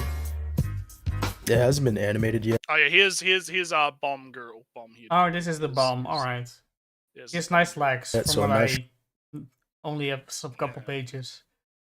Sure how to pronounce it, Reese or Rize or Reze, but just don't dick ride me for my pronunciation. Anyways, Reese is one of the characters in the manga who I'd say is the most ambiguous with the outcome of her manipulation of Denji. She starts off by seducing and betraying him for the gun devil by biting off his tongue and taking him on a fake date. But after all of the fighting, it's revealed that she actually did want to run away with Denji and may have reciprocated his feelings. It'd be interesting to see her come back, but at the end of the day, it seems like every woman that shows romantic interest to Denji ends up trying to kill him and manipulates him using his cravings for intimacy, which brings us to so here's the real Chainsaw Man. Those are intestines. All right, the large intestines. Yeah, it's like intestines. Yeah, it's too long to be large intestine though. Well, it's manga. I can feel. I studied a little bit of anatomy, and the large intestines isn't that long. Look, it's Chainsaw Man, okay? he can have big boy intestines, all right? All right, so let's hear him talk about the finale of the manga or whatever, right? So. Climax and ending of part 1 of Chainsaw Man is what I really think debunks the claims of all the sexual scenes being fan service. After the death of his last male best friend, shout out to Beam, at his own hands, Denji is devastated and can't think of anywhere else to go except for one place, his manipulator's apartment. It's in this scene that everything kinda clicks into place. Makima comforts him and revels in the fact that he's completely broken. Then Power comes. The only woman so far in his life who has gotten close to him with no ulterior motive is at the door with a cake for his 17th birthday. Then Makima blows a hole into her. Makima Haha, it's so funny! It's so good funny! For him that Kendrick made all his songs, his diss tracks, royalty-free, use them wherever, whenever. Right, but we need a PDF file. Okay, no, we're not going to do that. We're not going to do that. This guy doesn't deserve us putting in more. Yeah, the counter also, the counter broke, so I have to re-download it somewhere. Yeah, I have to fix it again. But no, it's like, yeah, Makima, big manipulation, big thing. Like, he's also skipping a lot of stuff because I'm trying to remember, like, she was like, no, you have to kill him, kill Power or something. Like, you're going to open the door and you're going to kill whoever's behind the door, and he hesitates and then Makima does it or something like that. Like, I guess, yeah. I'm okay, because let secondary me only, okay, because you know? something I'm remembering now that I forgot was Makima needs Denji to be broken because she's trying to get the real Chainsaw Man to come out and control the real Chainsaw Man, right? Or the real Chainsaw Devil, right? Mm. So the whole plan from Makima was manipulate Denji and his want to have a normal life so that she can take it all away, right? And break him so that she can then use him to bring out the real Chainsaw Devil so she can then use the real Chainsaw Devil to kill all the other devils, right? Yeah. And that was kind of the plan. That was basically the plan, right? So, yeah. You want me to pull up the manga? Nah, we're fine, Jay. We're all good. Yeah. But it's like, yeah. And it's like, yeah, this is bad. Like, I don't know what he wants. Like, what does he want? Like, does he want people to not be horny for Makima? Like, let people be horny. People can be horny. People should be allowed to be horny. What's the problem? So, you know, yeah, she's trying to break the contract. Yeah. The contract of him right. having a normal life or from never getting a normal life? Yeah. The contract, yeah, because she doesn't care about Denji. She just wants the Chainsaw Devil. Yeah. And the Chainsaw Devil is inside of Denji because Denji has the contract with the Chainsaw Devil. So blah blah blah, but complicated, right? It's complicated. It's complicated. Anyways, Then reveals that as the control devil, her main goal was to completely break Denji after building him from nothing and to ensure his full loyalty to her. This mirrors the technique of alienation that groomers tend to utilize against their victims. I think that event cemented the theme of grooming within Chainsaw Man and how Makima was purposefully shown to be the perfect, powerful, sexual woman even to the audience. And she's also one of the only female characters in the series at this point that treated Denji as a human. This event also leads to the Where's the PPC devil? Oh, fuck. I kind of have to object as Makima as just because Makima uses a sexual intimacy as a bait doesn't make her sexually, I don't know, grooming Denji. Yeah, again, it's like it's not. The goal is not to fuck Denji, right? She has an ulterior motive that she's using the sexual grooming to do. Yeah, but achieve, it's right? kind of, you know, this, because what was it? The thing is, if you steal one thing once ever in your life, even if it's a child a cookie, then you're a thief forever. You know, right? Nretsew, I don't have a car. I have a driver's license, but I don't drive cars except when I'm on the island with my family and they want me to go there. All right, I can drive the car, the family car, but am I a car driver? Yeah. No. Yeah. And I think the problem is, again, he's like relating this to real life grooming, right? And he's trying to make this connection between, it's just like, it's instead of it being like, it's just like my Japanese anime, it's like, it's just like my real life crimes, right? He's doing that, and I think, again, he's blinded by that, right? He's being blinded by his like want to tie everything into reality. Right. So rather than actually look at what the text is saying, right? Because he's not wrong in his description of what's happening and what Makima is doing. It's his prescription after that, which is the problem. So very left field, Nretsew. Do you know the DSP, the Dark Side Phil? Yeah, I do know the Dark Side Phil. Yeah. Do you know that he has a wife? I do know that he has a wife. Yes. Do you know that I personally kind of believe that he's kind of grooming his wife to be dependent on him? Wouldn't be surprising, no. So, well, because, you know, deep lore for everybody in chat who doesn't follow on with DSP. The last bit of lore is that Cat, the name of the wife, is too tired to do groceries on a regular basis. So she's either too obese or too out of shape to do anything. They have a chair on top of the stairs because they get tired when they walk up the stairs. This kind of feels like, you know, those feeding until they're obese, so they only can rely on you to do anything ever.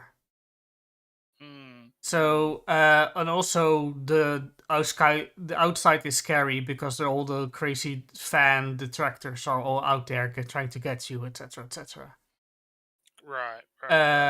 Don't talk to your friends or family again. They'll get they'll get lies from the detractor. So don't believe them either. Don't contact them. This is all the domestic version of grooming. I don't think Darkside Phil is engaging in sexual grooming. Yeah, I think a big problem is there's multiple types of grooming. Yeah. I mean, the original fucking definition of grooming is like grooming someone for a position, like grooming them to be like CEO or grooming them to be the head of the That's company. still a thing outside of just internet and. Yeah, like that's what I mean. Like there is multiple ways that you can use the word grooming, but because everyone's so fucking political brained these days, it automatically defaults to sexual shit or like abuse shit, right? So I get what you're saying. It's like Darkside Phil is he grooming the wife? Maybe, probably, maybe. Yeah, kind. I believe I don't fucking really care enough, but like probably. But to loop it back into this video though, right? I feel like that's kind of the thing that this guy's missing is he thinks that from what I gather, he thinks that people sexualizing Makima and thinking Makima is hot and wanting to be dommy mommied by Makima or whatever, right, is causing those people to not see the fact that Makima is grooming Denji for her own ends, right? But this is what I kind of people who like characters are making stories about characters that they think are cool. This is kind of what I have seen the sentiment that if you write fan fiction of an established character but twist it around entirely or put them into scenarios that make them act out of character, that is somehow an affront, an insult to the character. Yeah, you must be put to death. Yeah, I don't believe so, right? I don't I don't either. I think it's silly to get angry about what somebody writes in their own free time, in their own interpretation of the story. By that same sense, making the abuser, groomer, Makima into a hot woman that wants to fuck you all the time is equally fine.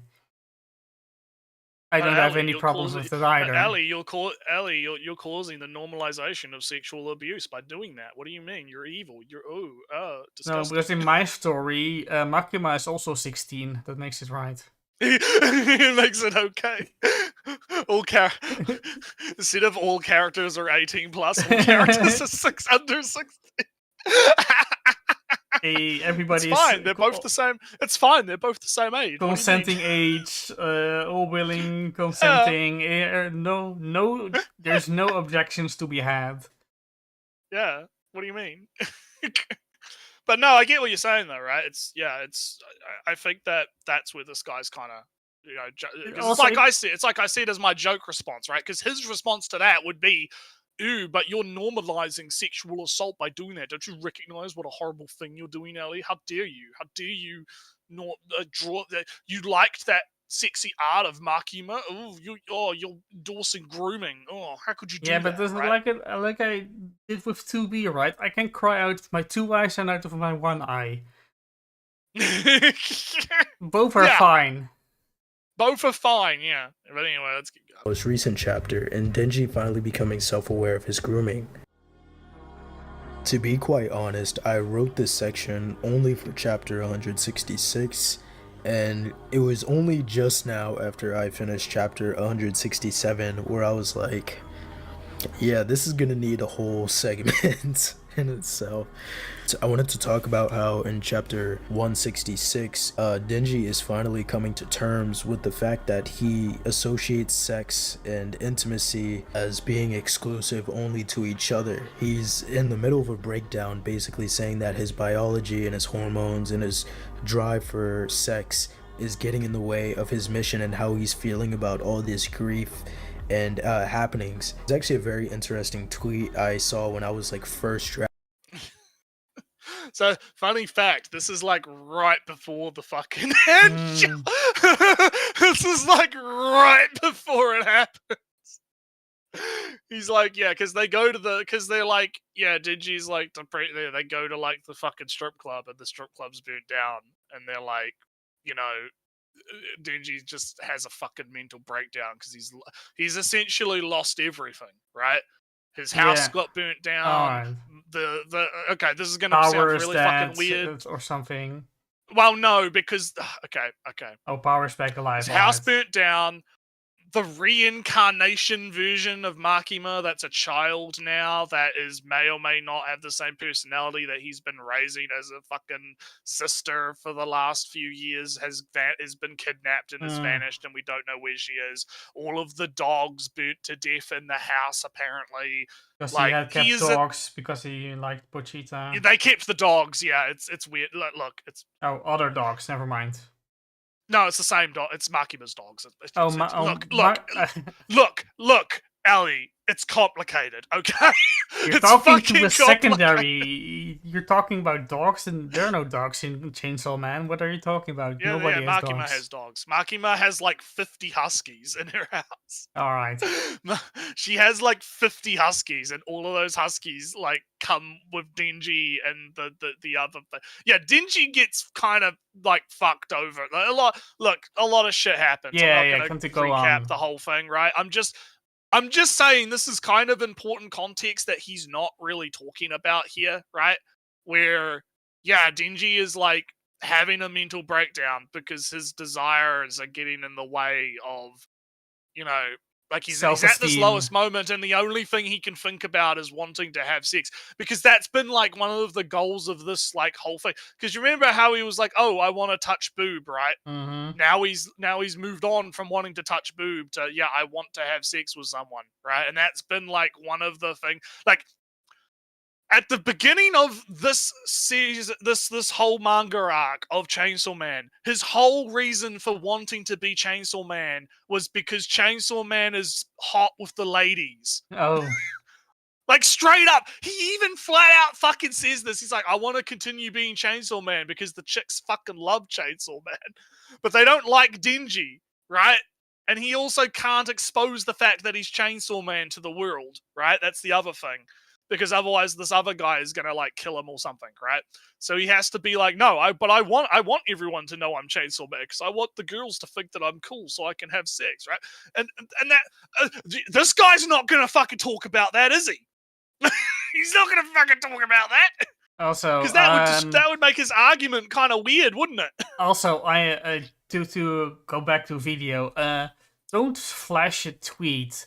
Just make the point and credit it to the tweeter. Yeah. But anyway, let's keep going. First drafting this video essay about how Dingy mirrors the Makima finger bite scene that I showed earlier in the video when he's going through this breakdown, which is showing that he has some sort of trauma or at least association and flashbacks with that event when he's severely stressed. But yeah, chapter 167. Here we go. Quickshot, man. Hey. All right, let's see what he has to say about it. Jesus fucking Christ, man. I'm not laughing because I find it funny, but it's just like, it's funny weird how I'm writing this video and I was like just about to finish and do my last segment, and then today's chapter came out, and if you see in the picture I put, I literally was like, you know, I hope Fujimoto, you know, goes further with this. Yeah, we get Dingy getting essayed once again.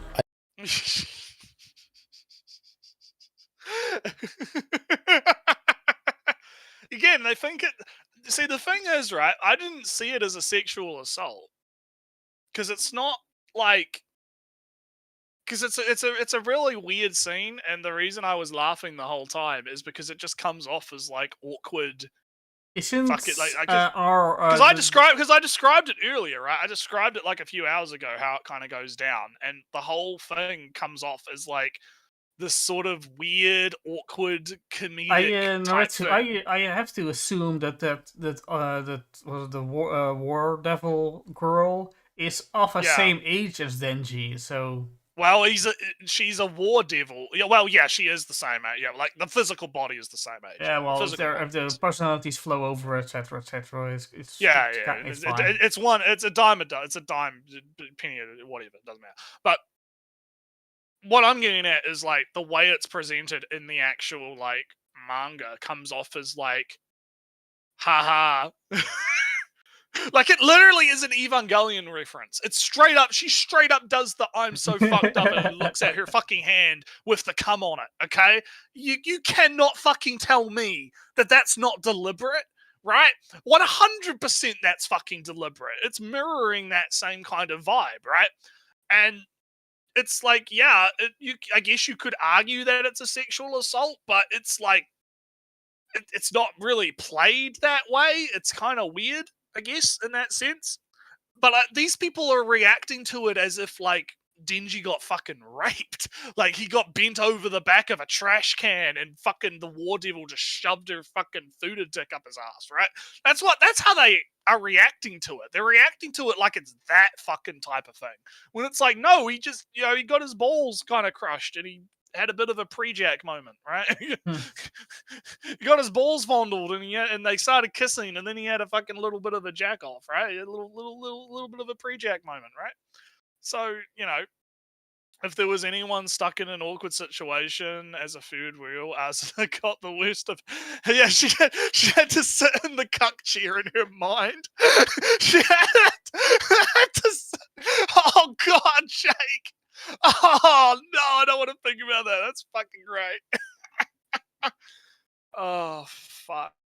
Okay, anyway, let's keep going. I think that though, like, this video will age like wine in terms of like how people receive this new chapter, and if Fujimoto actually uses this as character development. I think regardless of gender, essay, probably will be used as character development. It probably will be, yeah. It'll be, yeah. Well, it's kind of like the character development that happened with the boob touch, right? Where Denji goes from, I want to touch boob, because he looks at a porno mag in like some dude's house, right? Yeah. And then he touches boob, and it wasn't satisfying. And then he touches Makima's boob, and it was satisfying. And it's the same with the kiss, right?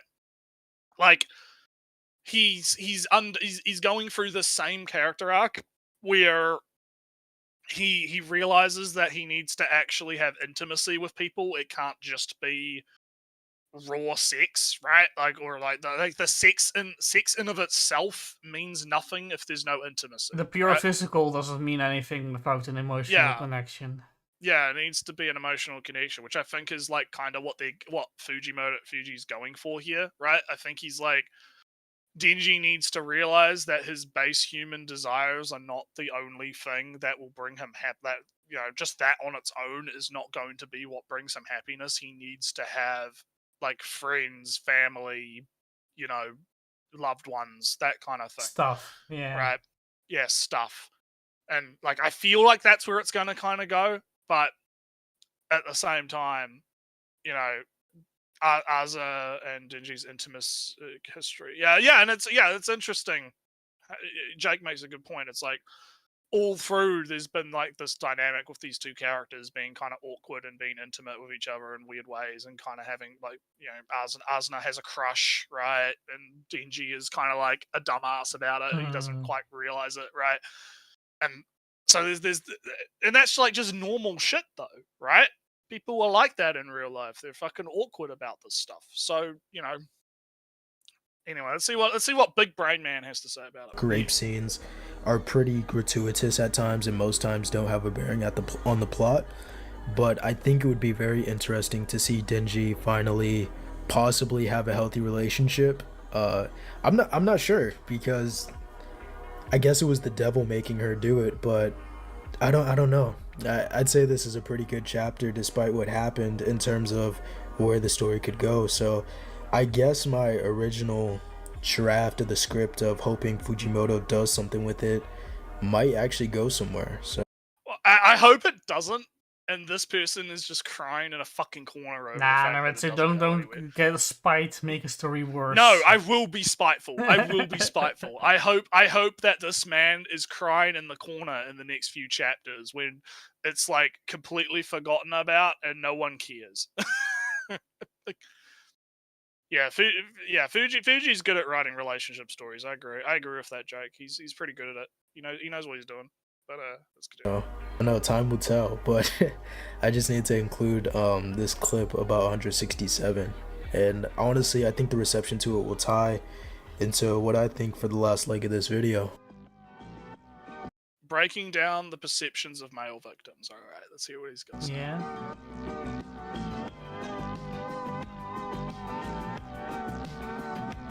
Intro music.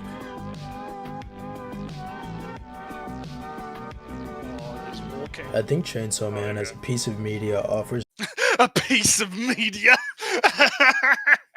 Oh yeah, Ellie, don't you just love pieces of media? Delicious. It's not a wrong thing to say. I'm not going to harp on that part. No, I am gonna harp on that. It's a meme. It's a meme thing to say. Alright. It's a piece of media. I mean, it's become a bit of a meme for a good reason, because pretentious people use that kind of language when talking about art, and it like has this almost dismissive quality to it, like, oh, it's just a piece of media, right?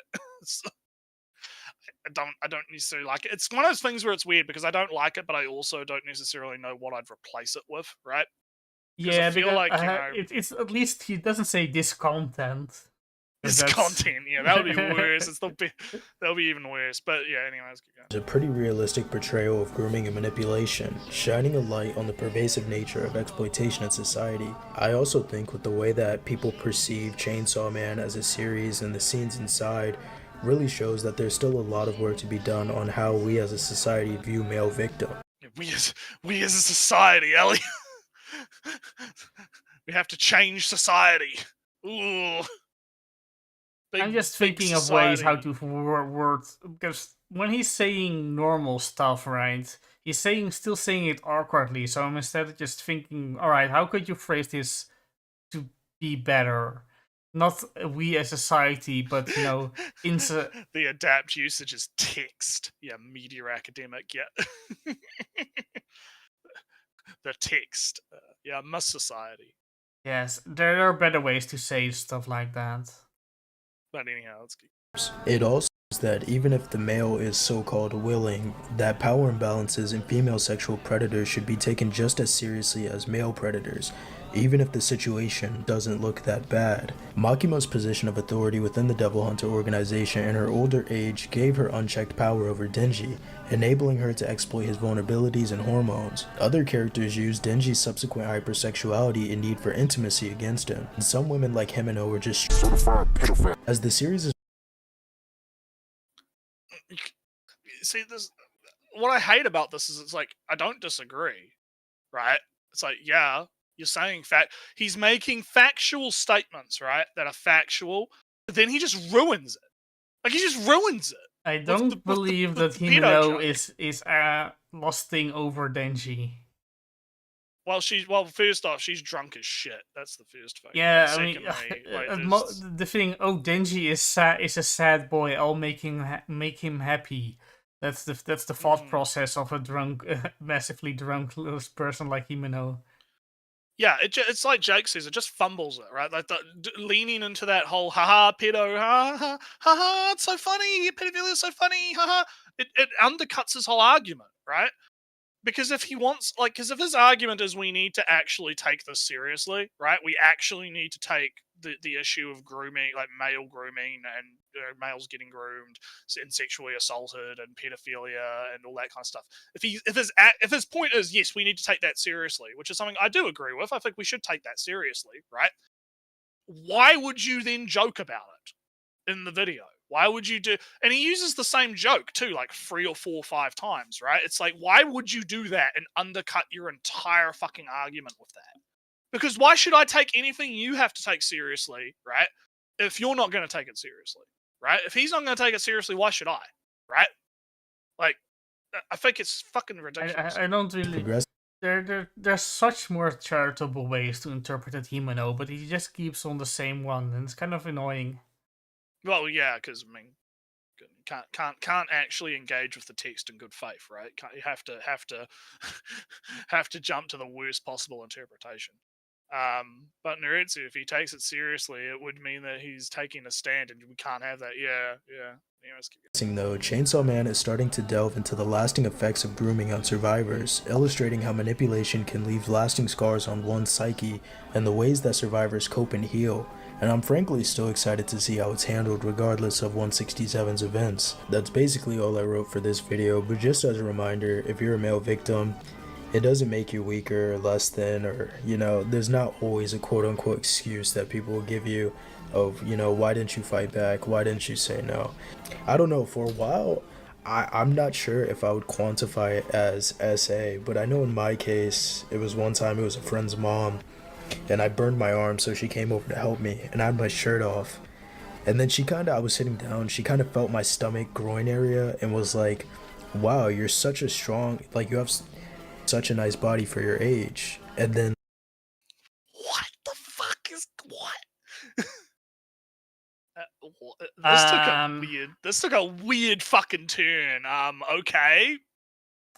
Nretsew, I'll give a similar weird story, right? Just to counteract. Okay. But right.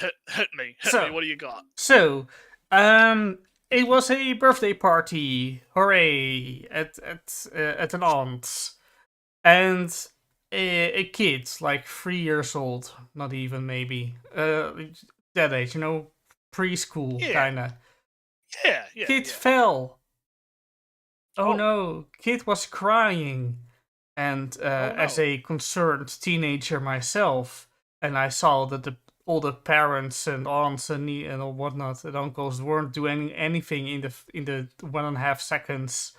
I, stepped towards the child and I said, "Are you all right? Where does it hurt?" And I saw that he fell on his ass. Yeah. But it's kind of awkward to just rub your cousin's just start touching the kid's ass. Yeah. So I thought was it here? It was. The kid said no. Oh God! No, I'll rub his ass for 5 seconds and then ask, "Are you all right?" And then he's all right. And I said, "Yeah, I'm all right." All right, and then gone. Done. That's my. Am I a sexual assaulter? Are you? Is there something you'd like to tell us? Oh, I just did. Yeah. Like, you were just talking about like bad faith interpreting of things. Kind of same. Kind of like he said, he did preface it by saying he didn't necessarily think it was his SA, right? He didn't think it was sexual assault, but I still think it's kind of weird to view that interaction in that way, right? Like, it's almost like he's fishing for it, right? Also, Jake, if Kendrick rolls up, I'll get his autograph. He's cool. Because you could interpret that as being kind of weird, but at the same time, it could also be that person trying to distract him from the pain, right? Yeah, because that's another. That seems very likely. I've got a story that's somewhat similar, but it's not creepy, right? Or at least not. It doesn't have undertones of that. Because when I was working, I was working in an after school program, and this one kid got they were in this courtyard area of this place, right? And there were these like concrete sort of pillars, sort of like just a square cube that goes up a little bit, right? Like a kind of like imagine like there's a cube and the kids are on top of the cube. Yeah, the kids are on top of the cube, right? And one kid pushes another kid off the cube and he falls down and he lands on the concrete. Standard scenario. And the kid's like kind of grazed his knee a little bit, and I step in and I'm like, all right, come here, let's separate you guys, right? And I take the kid that's fallen over and I sit him down. And he's crying, right? He's obviously in pain. He's having a cry about it, right? He's all right. And so I sit him down. I'm like, okay, all right. So is it hurting your knee? And he's like, yeah, my knee. And I'm like, so what I do is okay, what color are your shoes? Right? Oh, that and the kind kid's of deal. like, yeah, that kind of deal. The kid's like, what? And I'm like, well, what color are your shoes? And he looks down at his shoes and he goes, oh, they're brown. And I'm like, yeah, they're brown. Okay, that's good. Right. So I want you to focus on not focusing on the pain, right? And I explained to him, right, like pain is mostly a mental thing, right? I want you to just kind of start focusing on something else, right? And then he stops crying, right? And he chills out. And I'm like, okay, explain what happened. What went down, right? And the kid's like, oh, we were just playing on the thing and he pushed me over. He didn't say fuck him, but he's like, fucking push me off the thing. He was mean. He was mean, he pushed me off the thing. And I'm like, okay, yeah, that happens. The other teachers are gonna deal with him, right? You don't have to worry about it. We saw it happen. It's all good. Papa Nretsew, Papa Nretsew's taking command, right? But I'm just like, I'm just distracting because you have to distract him from the pain, right? Because it's like, pain is a mental thing. A lot of it is mental. Yeah, so if you distract him, if you distract him by going like you ask him like an irrelevant question like what color are your shoes or like what color is the sky or what did you have for breakfast this morning or whatever, and it helps calm them down because it means that they're not going to do it. I could very easily interpret that like mom or whatever, like rubbing that kid's belly and be like, oh, your body is nice for your age or whatever, as being their attempt at trying to just distract this guy from the fact that he got fucking burnt. My personal tactic of just rubbing the area is more of a, hey, have a sensation that isn't pain. Or semi-overriding it. That kind of works too, yeah. So it's all pain mitigation tactics, and...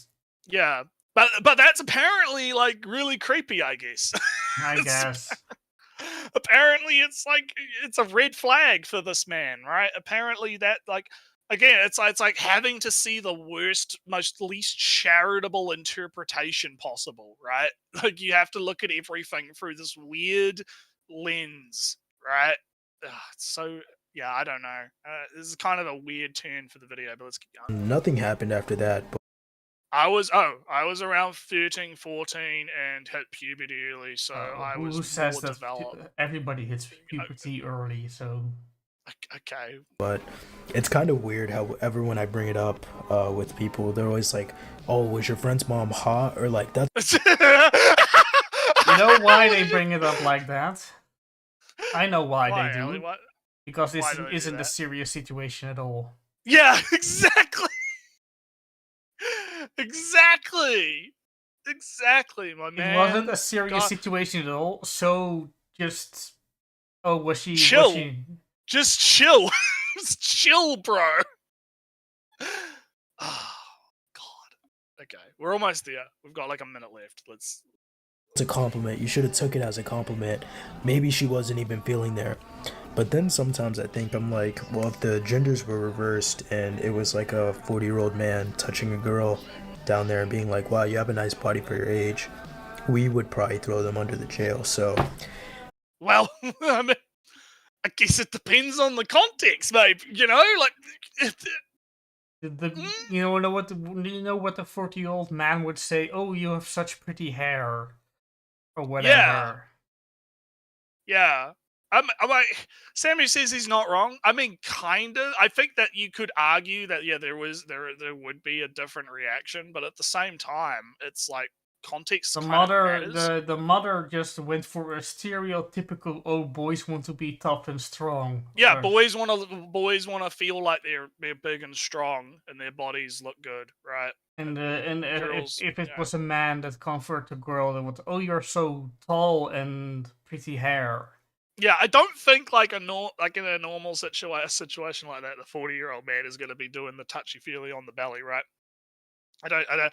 So again, I think that the context sort of matters, and I feel like he's just kind of taking the worst possible interpretation of what happened, right? So like, and he needs to chill. He needs to chill out, right? Not everything is a fucking red flag for nonsense, right?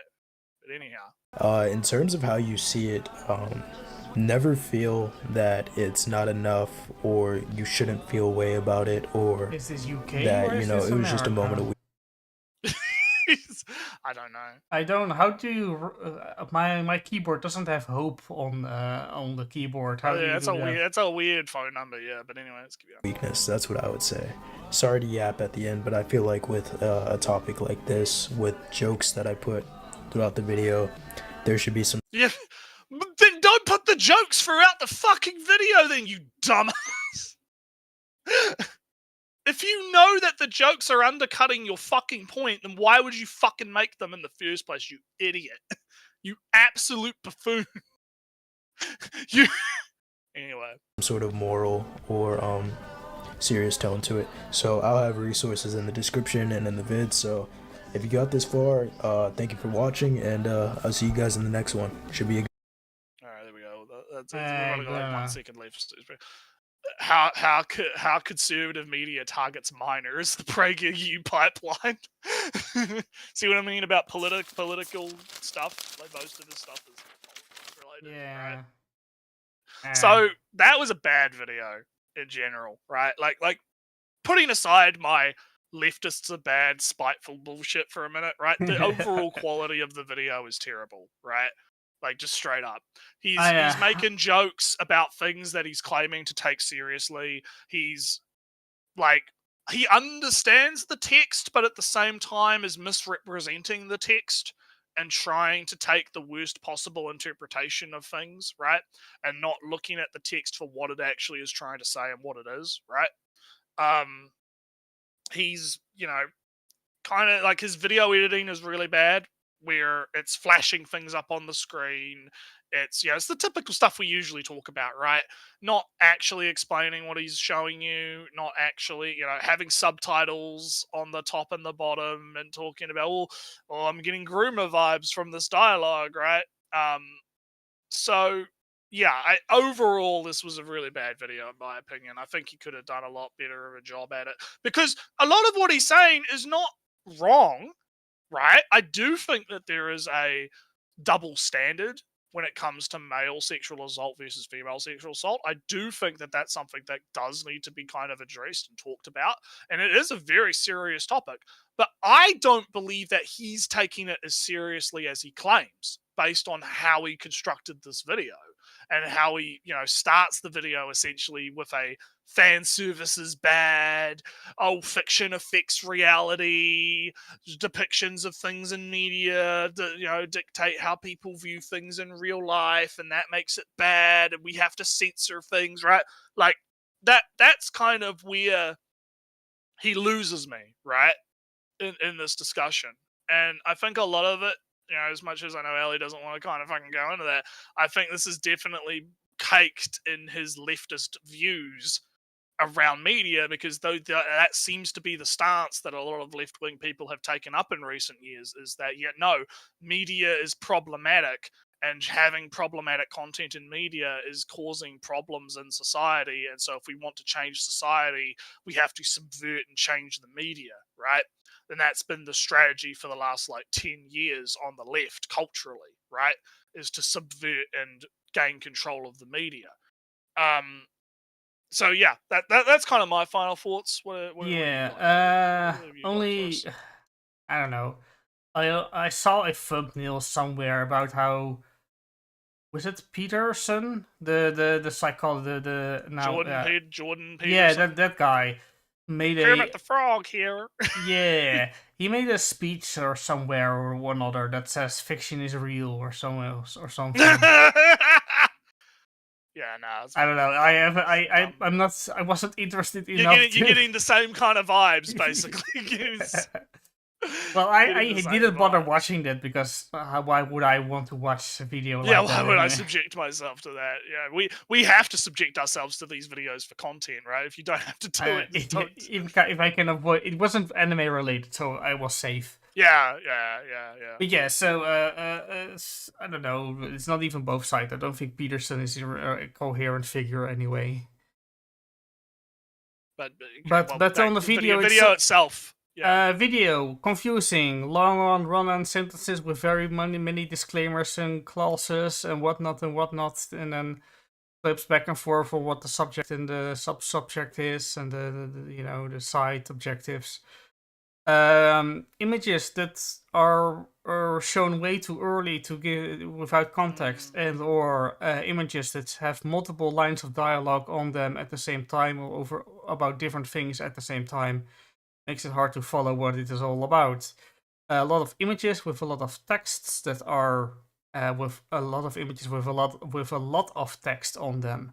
The whole groomer potential groomer techniques was just self-made. It isn't even a coherent diagram of how those things happen. This is not useful for anybody who is in a similar situation or a similar situation that looks to be groomy-ish. That didn't help you, or that doesn't help you to show how it works. It was just a collage of different words like isolation and I don't know, love also was somewhere in there.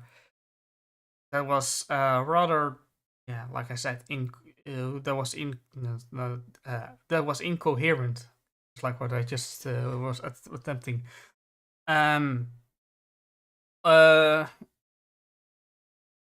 That's all technical stuff. On more of the subject itself, he just suffers kind of from I don't know. He already had an opinion and kind of pasted it over Chainsaw Man. Himeno is not a groomer. From what I read is, oh, Dingy is a sad boy. I'll make him happy. He wants kisses and he wants hugs and he wants boobs. I have those. I can. I have those. I can do that. Yeah, I offer. Give me sad boy. I'll give him boobs. Yeah, trade offer. Yeah. Yeah. But this maybe more important. This video has the common problem of saying this is the thing. These are the things that are going on. He's leaving very little open to interpretation, except for that last Shinji moment chapter, where he leaves open because he doesn't know the conclusion. Yeah, of because that we haven't gotten the conclusion. So there's room to, there are a million ways how the story can go on from that point onward. So he leaves open interpretations and possibilities and whatnot. But he just like, you can still read old stuff in different ways. My Atlantis example isn't one that I keep bringing up. I'll spare you the details about it this time. But yeah, you can reinterpret the past a million times, and sometimes you reinterpret the past better than before. So don't say this is the thing, especially when you're doing some media analysis. I can here say, oh, something, Witch from Mercury is about blah blah blah blah blah. But I'm saying, I'm going in more informal context, right? If I'm going to say that Witch from Mercury is about lesbians in space, can't deny that.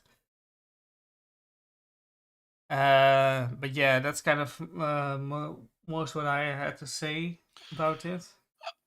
So we have a new wellspring of content. Maybe because we have a 5-minute video from him about porn that's in the queue. So maybe we'll do that another time. Yeah, maybe. I don't know.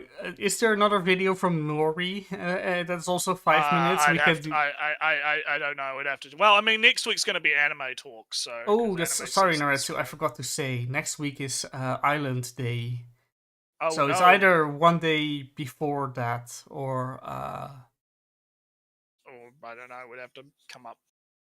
Either it's like the a day before ish or a little days after ish.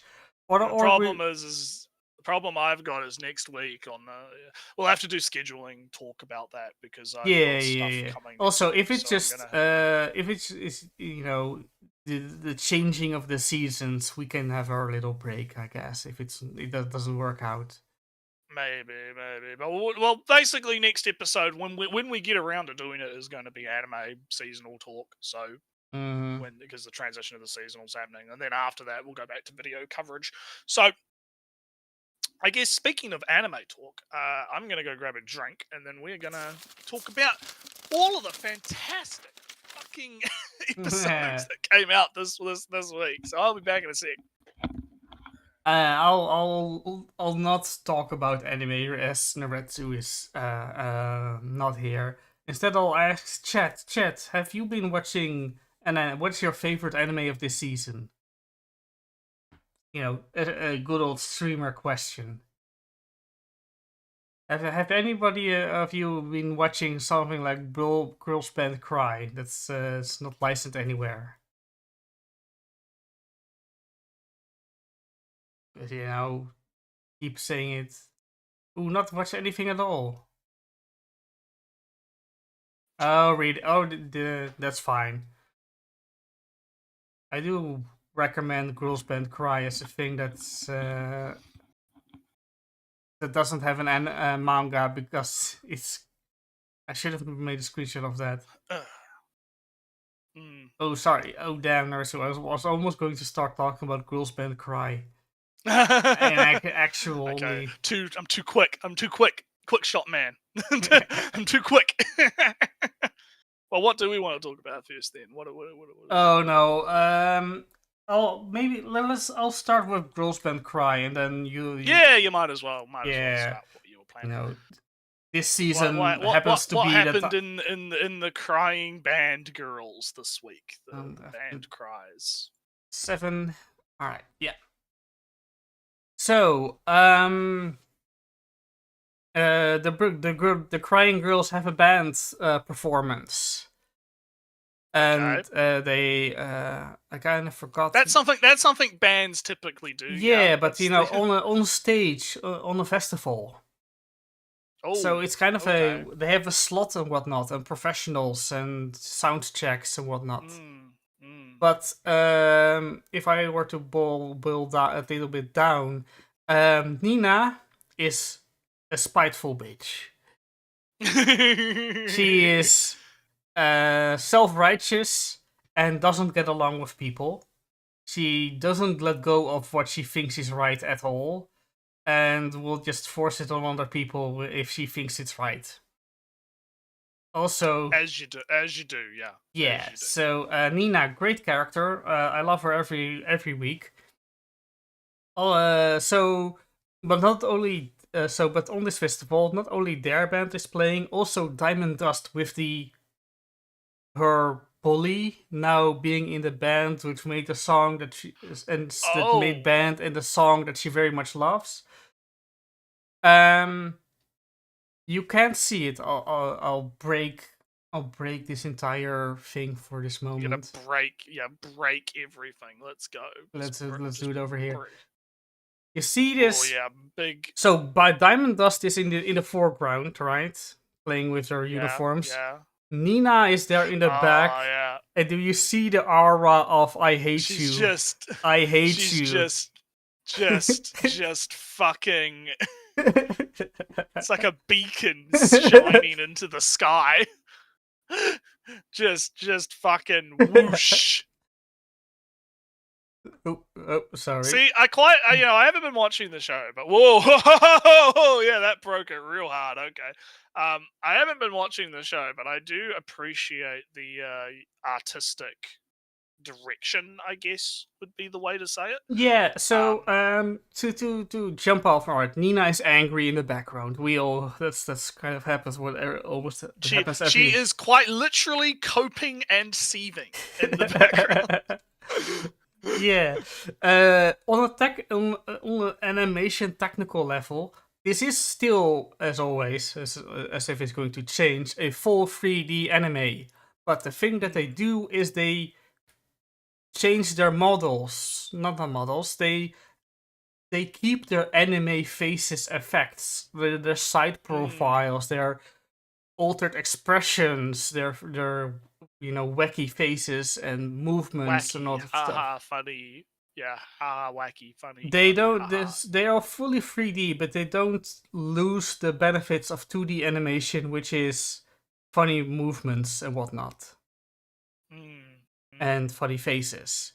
Where the problems which you kind of feel with 3D animes that's all kind of stiff. They only have a limited amount of faces that they can make. Rigging faces is hard, basically. Yes, but they did some extra effort here, and they have the same freedom as any other anime in their faces and what they want to do. Also, sometimes they just go to 2D if that's easier and good for them. They're not sticking to 3D because they have to do 3D. Sometimes they go 2D for specific scenes. Sometimes. All right, but back to the actual episode. Nina is coping and actually sieving into the stratosphere. Also, Nina has her thing where she sticks out her pinky and, thrusts it forwards like it's a middle finger. That's her kind of her thing.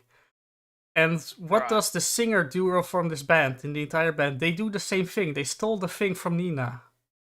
Oh no. So big cope, big sieve. So the band, Nina's band, right, doesn't really think that's a silly thing to do, but now they're kind of angry on behalf of Nina also. So while Nina was the only one who ever thought that she was competing with Diamond Dust because they are performing on different stages on different days and whatnot, to Nina this is a battle with Diamond Dust. Right. And now the other band members are kind of war has been declared. Yeah. Basically.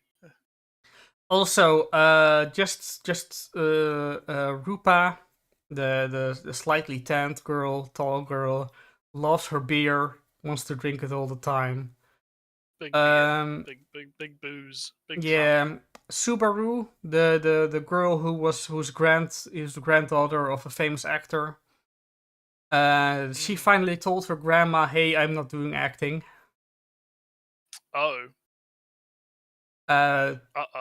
Yeah, so if you have forgotten, Rupa is the girl whose parents died in a car crash. Tomo is the girl who Rupa and Tomo live together. They're apparently in a relationship of some kind of love relationship. Tomo is the girl who saw her parents cheat or her mother cheat or something. Ooh. So she, stopped contacting her, ran away from home. Right. And although Rupa is very much on the camp of call your family before they die suddenly and you regret it, Tomo isn't having any of it, but they have each other, so that's a good thing. Also, something is brewing between Nina and Momoka, the experienced band member, and Nina, the perpetually angry one. Which kind of leads in fan art to the situation where Nina and Momoka are in a big relationship, Toma and Rupa are in a big relationship, and Subaru has just nobody. Oh yeah, I think I know the one you're talking about. I think I've seen this one. I think I've seen that artwork. There are multiple ones, but yeah. The one I saw was like they're all in bed and they're like spooning. They're like spooning. I think it's a food at work actually, but they're like spooning in bed, and you have those pairings spooning, and you just have the girl in the middle. Yeah, just staring at she's just staring at the ceiling in the middle of all of the stuff going on. It's not wrong in spiritual sense. It's very much right. Yeah, I assume. I'd have to go find that but it's probably buried deep in my retweets. I did retweet that one, but I'd have to go fucking find it. It was really good. I thought it was very funny, and it's very true in that Subaru is alone, but her 4 of her band members are in relationships with each other. So, right. Subaru forever alone.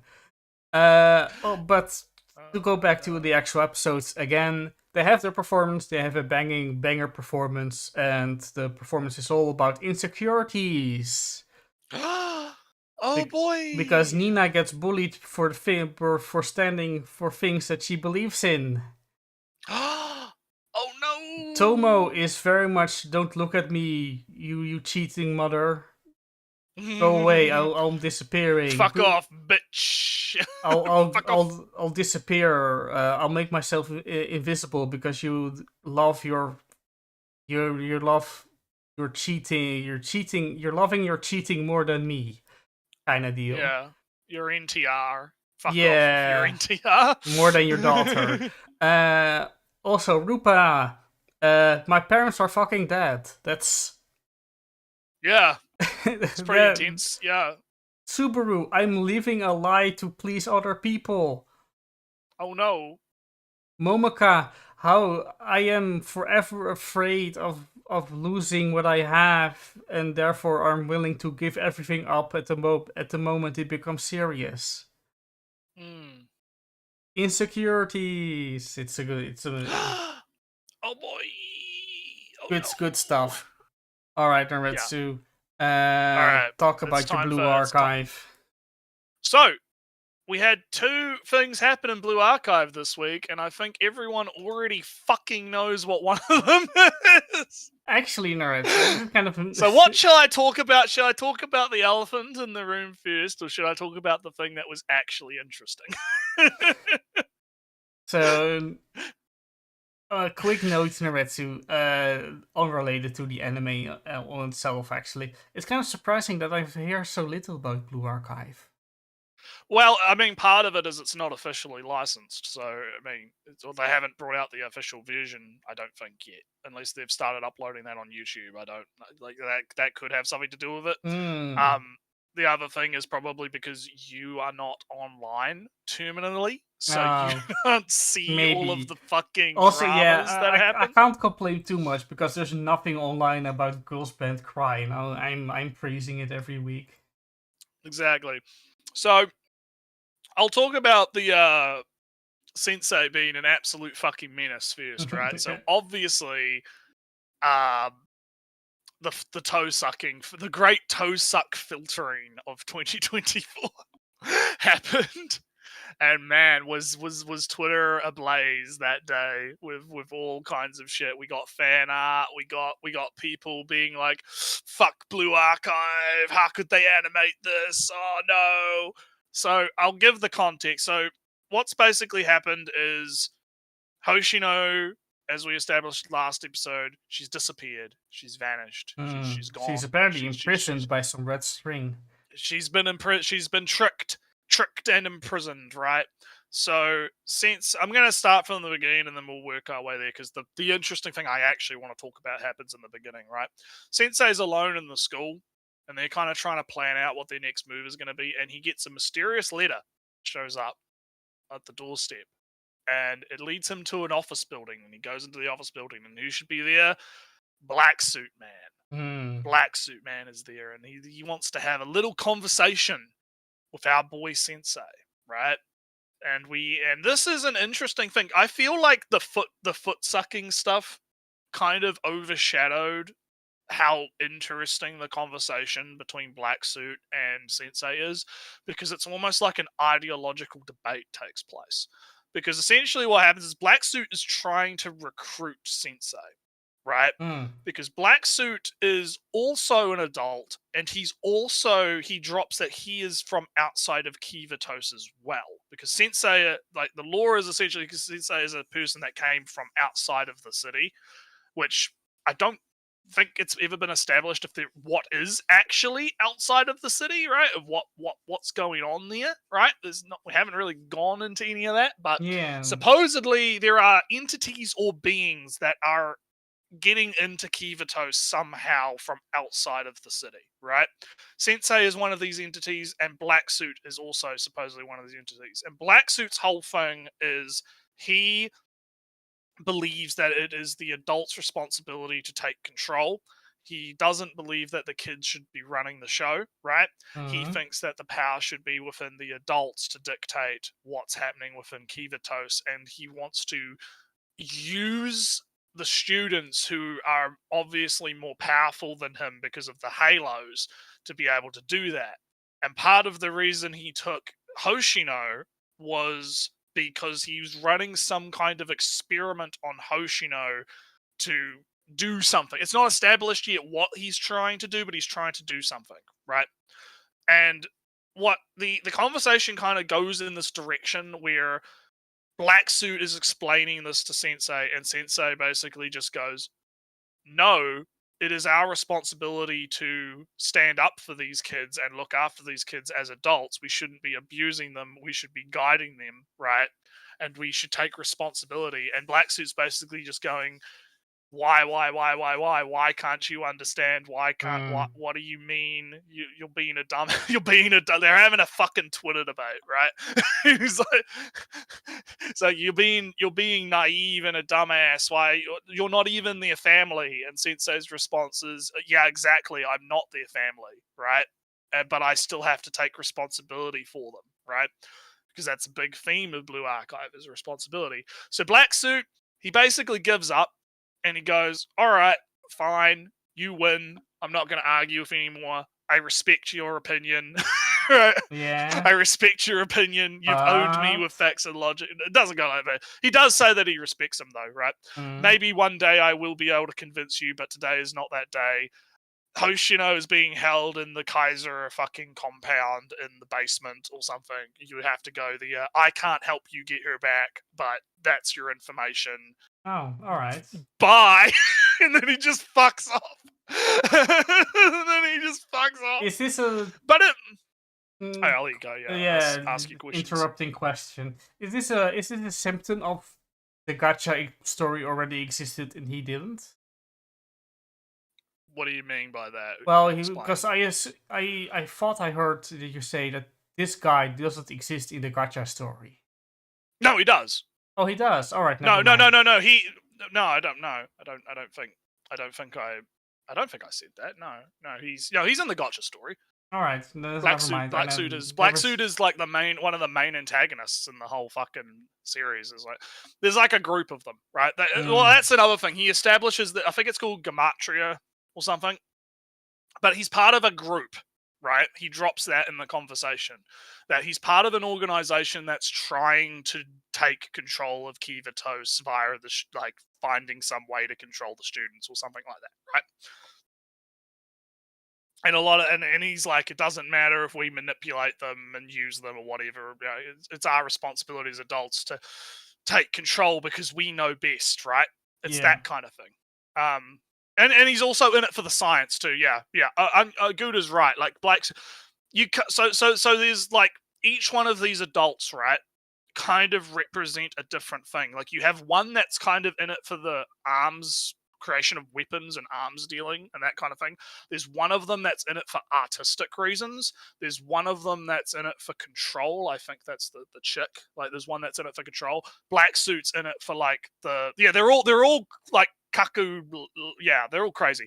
But like Black Suit's in it for like the knowledge and the research and science and power and stuff like that, right? So they've all got these kind of really, really interesting sort of like facets of them, which I think it goes into my little theory that I had that they kind of are supposed to be representations of like adults in a sense.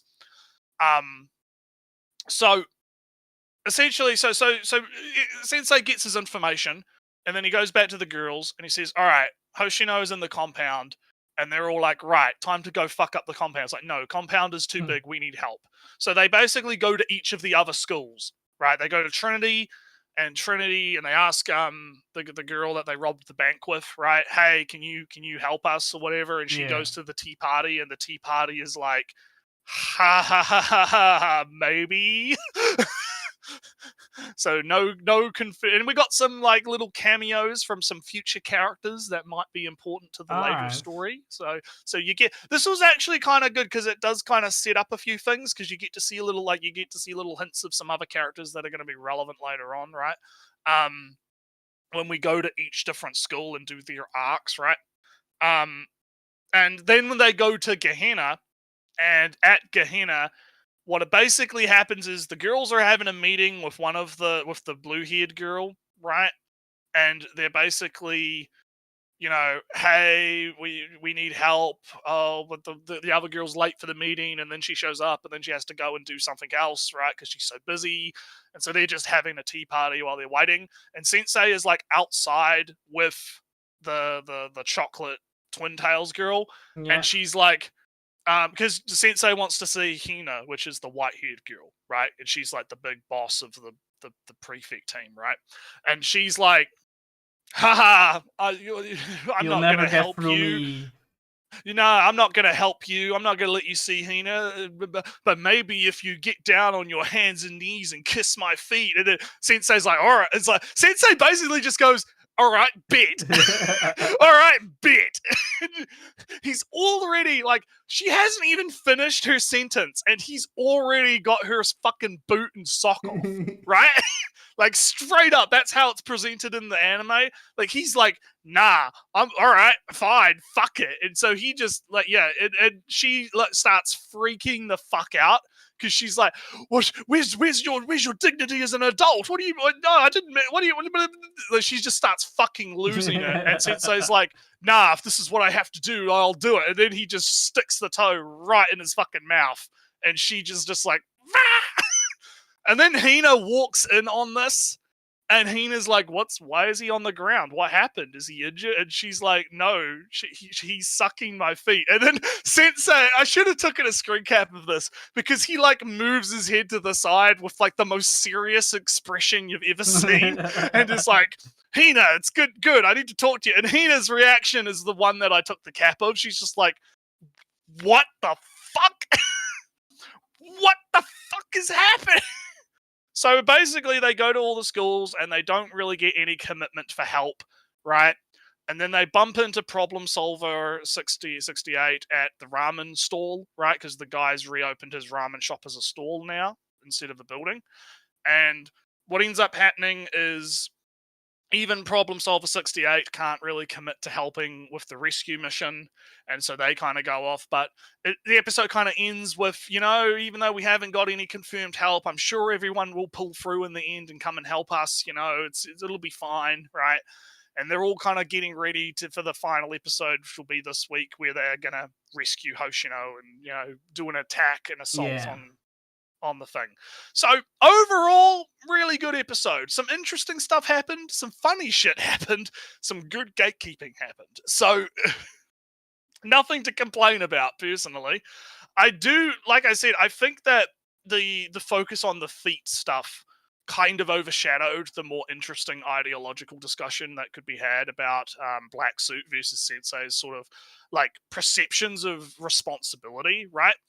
And how they kind of view responsibility as and the interpretations of that. I think that's a really interesting thing to talk about that people are kind of missing because they're so fucking focused on Sensei sucking chocolate toe, right?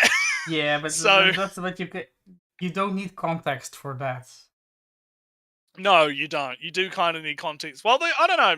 Maybe I might have to see if I can find a clip of it and I'll show you, because you don't necessarily need context for the debate itself. Maybe we'll do that after the stream. I'll bring it up.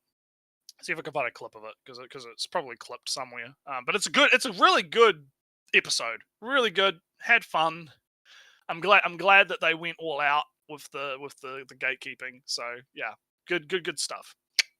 Filter out the undesirables. So anyway, what do we got next? What's next on the docket? Because I have more shows in general. Yeah. I'll do a funny Konosuba because it's the last episode. Hey! Last episode of Konosuba. So I'll get to the scary phase. Don't worry.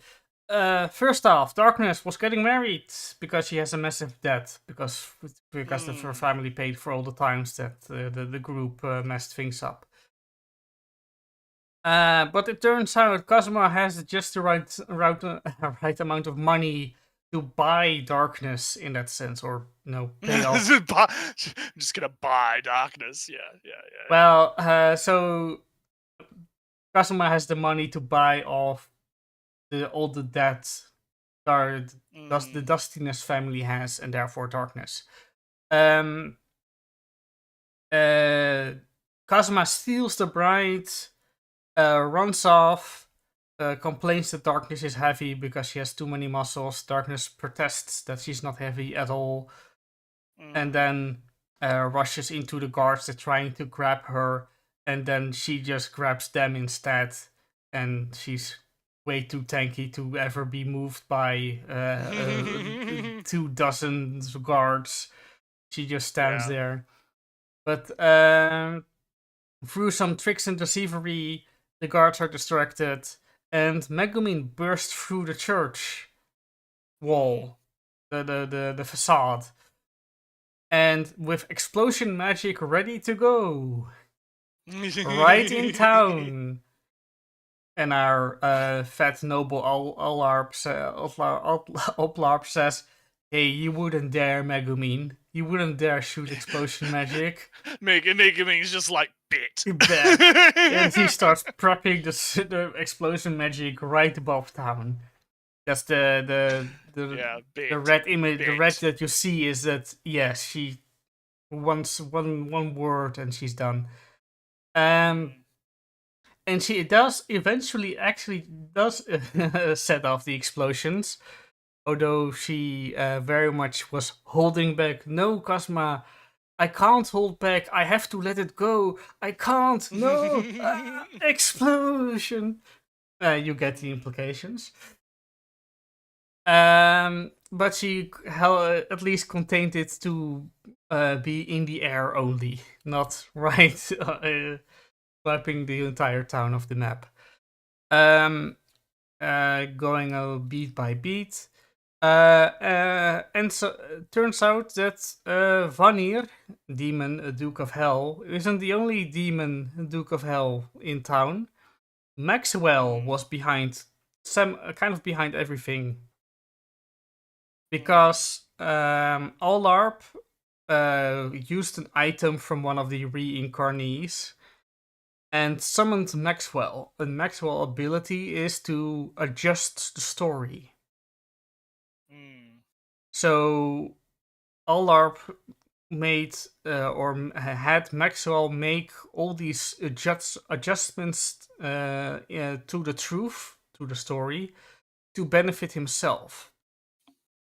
But in this season in particular, the party just messed everything up every time. And this marriage was kind of the last adjustment Maxwell could have done before even that was completely ruined, to the point that Maxwell couldn't really help Ollarp anymore because, the story was written out already. But Nretsew, what you have a contract with a demon? Oh yes. Yes, you do, right? Yeah. Name some things you shouldn't do with a contract with a demon you have under contract. Fuck them over.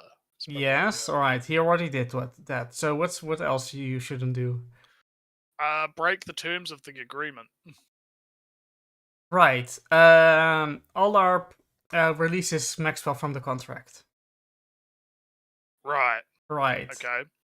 Because he thought that he got La Latina, he didn't, and now Maxwell is free to get back, demand payment for all the things that he did under contract. Which apparently the demons of hell feed on emotions. And though Vanir very much feeds on embarrassment and shame, Maxwell has a thing for despair. Oh. So he's going to get fed on. He's going to harvest a lot of despair from our noble from now on. So suddenly this noble disappears. Oh no. So Cosma and the gang doesn't have to flee the town in fear of noble retaliation because where did he go? We just vanished. Apparently he did a lot of bad. Sometimes problems just solve themselves, don't they? Yeah, and suddenly now there's nobody preventing from this story to be written. All of his evil doings are suddenly come to light. Oh no! Oh, suddenly we discovered all his wrongdoings. How could we ever miss them all? Oh, gosh, so blind. So blind. It's like a demon, hiding everything. It's almost like a demon was doing things. Yeah. So the gang is getting the 2 billion heiress back that they paid to the Duke. Because, Hey, so although big Kazuma can't payday. make money anymore from all his ideas, because he sold all the rights and all his ideas for handy items in this world and their intellectual property rights, residuals and whatnot. He sold them all off, but he got 2 billion errors, so it's all right. It all works. The out. gang is still has money, still has a mansion. Aqua still is raising a chicken egg. To spoil the absolute ending of this season, Nretsew, there's nothing happens with that egg. It's still next season. Next season, we'll still see what happens. It's still there. The entire exists, season, yeah. and there's nothing done with it. It's absolutely terrible.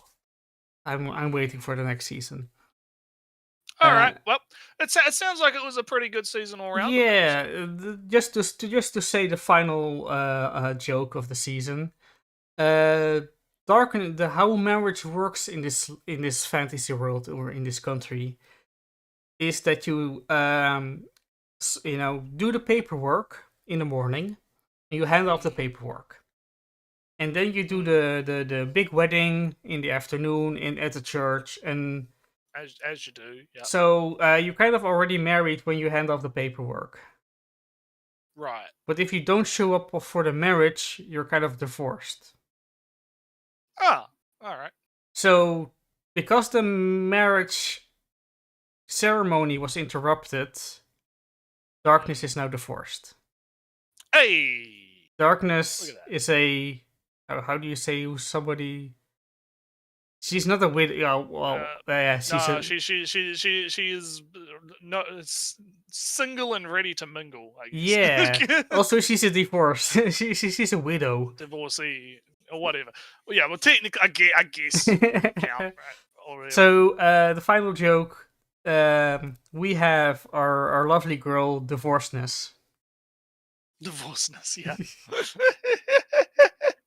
Oh, that's good. So yeah, it sounds like it was a good season. You know, like because Konosuba seems like it's one of those shows that's just consistently good, right? Yeah, like it doesn't sound like has dips or ups and downs. It just sort of is consistently good. Yeah, it's just good, and I thought the movie was very funny. This season was very funny.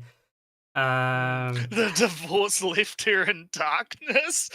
They left her in the dust. The lady of the Dustiness family was left in the dust, abandoned at the altar. Oh no! Divorceness.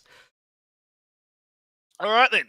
Yeah. So good stuff. I kind of recommend.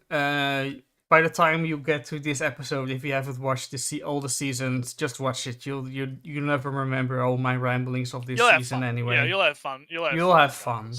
Like I talk about. I'm not going to. This time I went scene by scene because it's the last episode. Yeah, but there's plenty to be seen if you want to watch it for yourself. Let's do Mushoku Tensei. We're having such fun times, Nretsew. Oh man, what a fucking episode! I actually tweeted after I watched it because I was like, man.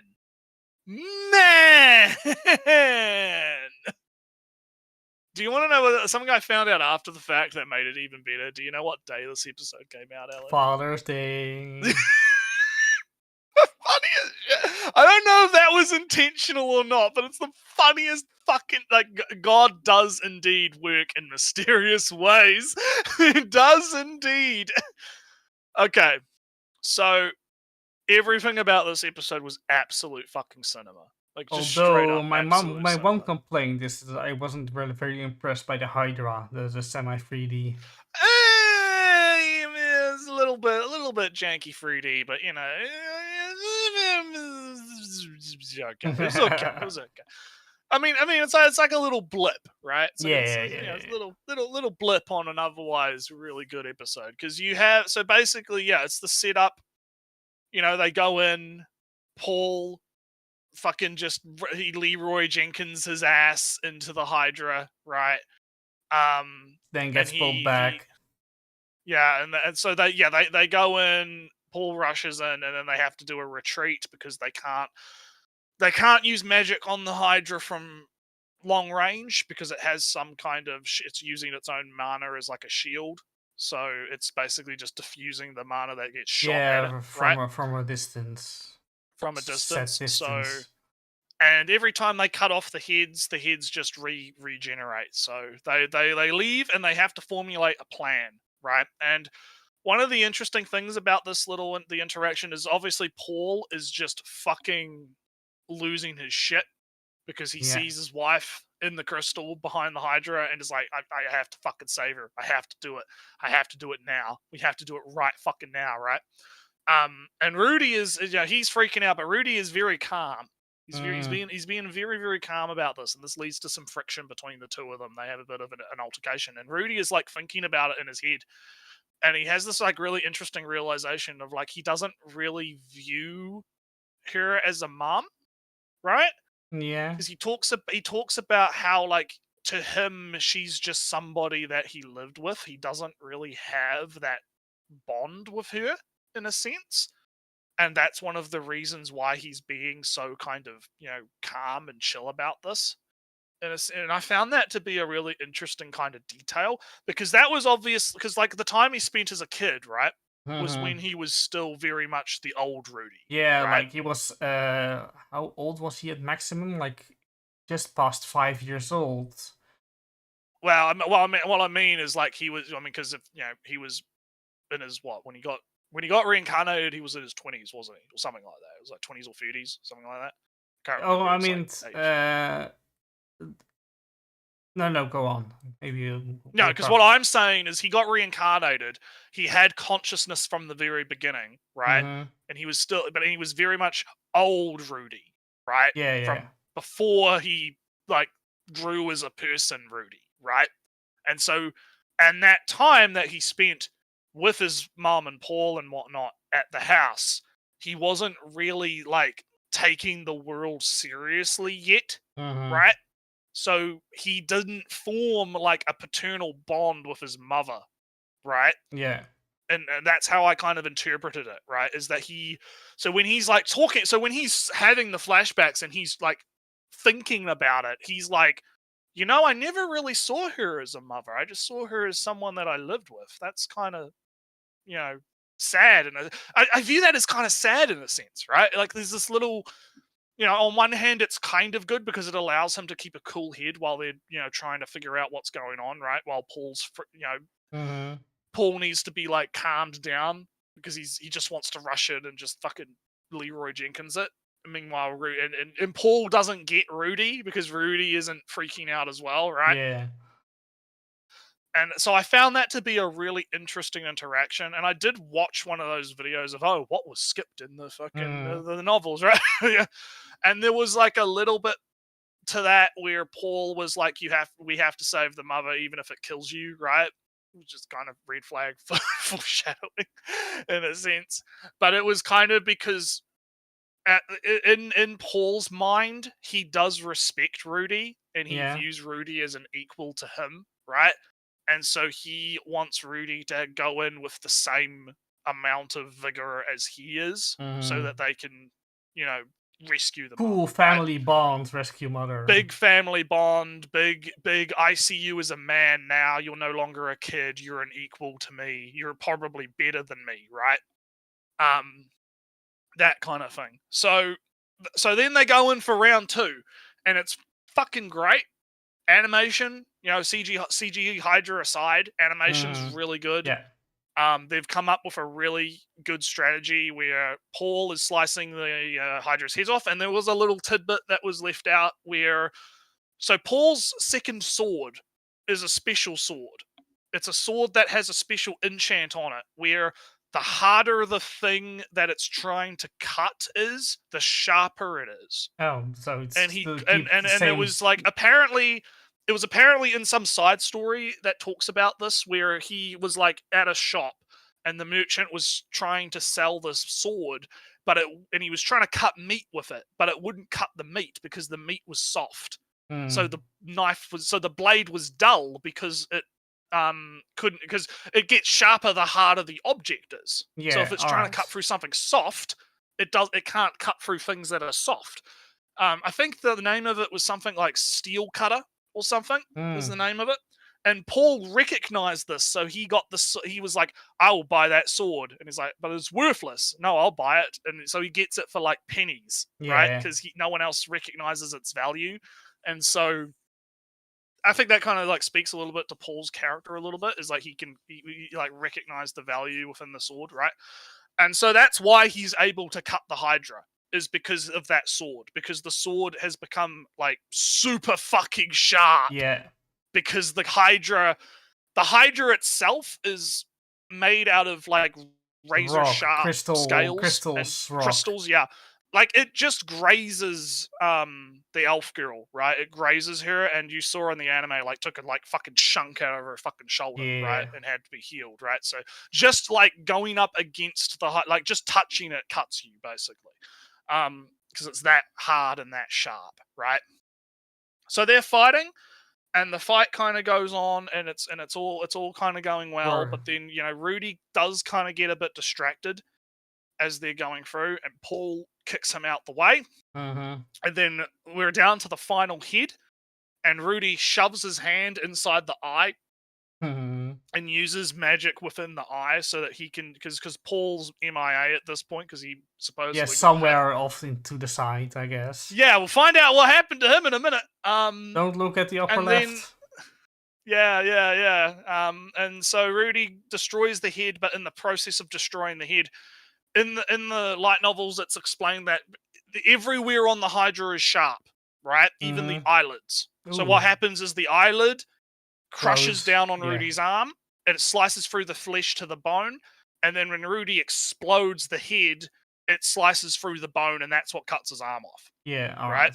So Rudy is now an amputee. He has lost his arm. He uses one of those healing scrolls that he had from Roxy that they brought in the previous episode to somewhat heal his arm. It doesn't regenerate his arm, but it essentially stops the bleeding and turns his arm into a stump, right? Yeah. So it's so he's he's one arm down, but he's kind of like calculating. Okay, I lost an arm, but it's okay. We defeated it. But then he looks over and he's like, why does everyone have that face, right? Why does everyone have that face? And then he sees Paul has been he's half a man now. That's mean. This is I know it's mean, but it's just this is kind of what I want to talk about because the rest of the episode is kind of mostly silent, even. Yeah. Like the way it's treated is really good. Yeah, so Paul gets kind of a warrior's burial, burn. Well, yeah, because they have to. Well, you're missing one part of it where he kind of like sees that like he's still alive for a little bit. Yeah, he's still alive, and he looks at Rudy, and you see because he's upside down, and you see his frown kind of turn into a little smile, and he like, the blood kind of trails out of his like. The cinematography is so fucking good. It's so fucking great because he smiles, and the blood kind of and because it's a weird thing because you can assume that either he did that deliberately or it's just like the muscles retracting. Yeah, muscle relaxing. Right? Yeah, like and so it kind of like makes you wonder if he did smile or if he didn't smile, and then the blood kind of trails down his face and goes over his eye into his eye, and it like, man, it's such a good shot. It's so good. And the one thing I'll add to that is apparently in the audio drama, and the guy in the video I watched, he just played the entire part of the audio drama with subtitle because it goes through Paul's final thoughts as he's dying. And it's really tragic because he kind of has this like, wait a minute, why can't I move? Oh shit, I'm dying. But I had so much I wanted to do. I have so many regrets. What will the kids think? I wanted to do so much. And then he kind of goes, oh well, at least Rudy survived. Yeah. So that makes me happy, right? And then he dies. So it's kind of like with that added context to it as well, right? It's like, fuck, man. Yeah, but what I wanted to talk about was that Rudy is doing a big mistake. He's doing a thing, Nretsew. Do you know what I'm talking about when I said he's doing the thing? What's he doing the thing? He's treating it like a game. Oh, how is he treating it like? He's talking about death flags as an actual thing that you can avoid. Well, he's always been doing that, yeah. Yeah, but because he says, "Father wants to say something important to me. I'm not going to let him because that's a video game thing." Right. Instead of just letting him talk, just talking to his father because that's what you two want to do. He's avoiding it out of some video game thing. And that does make it more tragic as well. Yeah, that's what I kind of that's what I saw. Is that Rudy is making maybe, hopefully his last, but he still hasn't grown out of his fantasy perspective still. Fully. Fully, Yeah. There's still room for improvement, and hopefully this will be a catalyst for some fucking improvement. Yeah, so that's kind of my big takeaway, besides everything else, of course. Yeah. So as we were kind of saying, they have to give because I believe that's mentioned that in the world, if someone doesn't get a proper burial, then there's a risk that they come back as like a zombie or a ghost or whatever. So they have to give him a proper burial right then and there, so that he doesn't he doesn't become a monster, basically.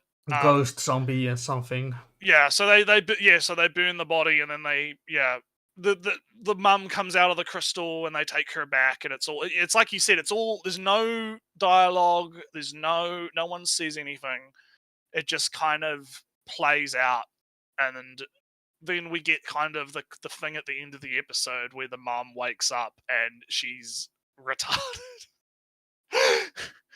Which is like, it makes it so bittersweet, it's such a bittersweet kind of episode where all these sacrifices have been made, and the mom might not even be the same person anymore, right?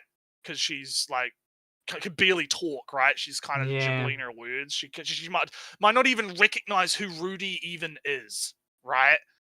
So there's this really, it's just sad all around, But it's handled in such a really good way, and it also harkens back to what the man god said. Yeah. If you go to the demon continent, you will regret doing it. But you also right? regret not going there. Yeah, which makes me think. So I know. it makes. I know why Rudy would regret not going is because Roxy would have died. Roxy would have died in that cave because Rudy wouldn't be there to save him, and afterwards, Paul would probably have given up. Not enough support, not enough resources, etc. Well, Elise was going to go anyway, so Elise was going to go, but yeah, he wouldn't have had the support of a mage because they needed another mage, right? Yeah. So Paul either would have given up or he would have just kept trying until he died, right? Yeah, or something else would have happened. And I never trust the man god. But never trust the man god. But I sooner see Roxy dying, Paul taking a break, giving the news, to eventually to Rudy's coming back and kind of either stopping it or having a big thing and then saving their mother in that way. More safely. The thing is I mean, it's fun to talk about the what ifs of the situation, right? But it's one of those things where I think Rudy would, he would regret it. Even it's like, don't trust the man god, but at the same time, he's not wrong, right? You're gonna because he did say, you're gonna regret it either way, right? No matter what you do, you're going to have regrets. That's, I mean, to be fair, that's just life, right? Yeah. Like, that's just life in general. And I have a sneaky suspicion, like, even though we do assume that the man god has his own agenda, right? I feel like that might have possibly been the lesson that's trying to be imparted to Rudy here, is like, no matter what happens, you're going to have regrets that are going to happen. And in this case, the regret is going to be, one, his dad's died, his mum's a vegetable, he's lost his arm, right? He may or may not make it back home in time for Sylphie to give birth, right? Because we don't know what's going to happen next episode. So yeah, it's one of them things where I think it's handled really well, though, right? I think the episode and the narrative itself is handled exceptionally well, and it was such a fucking shock of an episode, because, I mean, I was kind of expecting something bad to happen, right, in a sense, but them killing off Paul was definitely not on my fucking bingo card. It kind of was more of a meta. A little bit, but I was kind of like, yeah, I wasn't expecting it, so when it happened, I was like, fuck. I was like, shit, dude. Yeah, more of a. Kind of didn't feel Paul fitting somewhere in the story. That's kind of, sometimes they die for that reason, or they just, go off to another continent for another reason. That's kind of, I'm not so, you can't really predict it that way. But yeah, I still don't trust the man god in general, though. Yeah, I still don't trust the man god, but we'll see how it plays out. We're gonna have to see how it plays out. It's gonna be Yeah. Let's. Yeah, Rudy gets the guts treatment. Yeah, we'll see what happens. Yeah, we'll see what happens. I think he is gonna get. I know for a fact that he's probably gonna get a mechanical arm or something, because that's already been set up. Yeah, just that's the been set up doll already. stuff thing. Yeah, that's already been set up. So he's gonna get some arm that he can control with his magic or whatever. Going to be fine. I want to talk about Jellyvision in the Night. Okay, it's the second girls band crying show. Yeah, but it's not less. It's much less band and way more production. Okay. Yeah, that's kind of the difference between the two. So, that video they did last time when they revealed they're going to stop being as a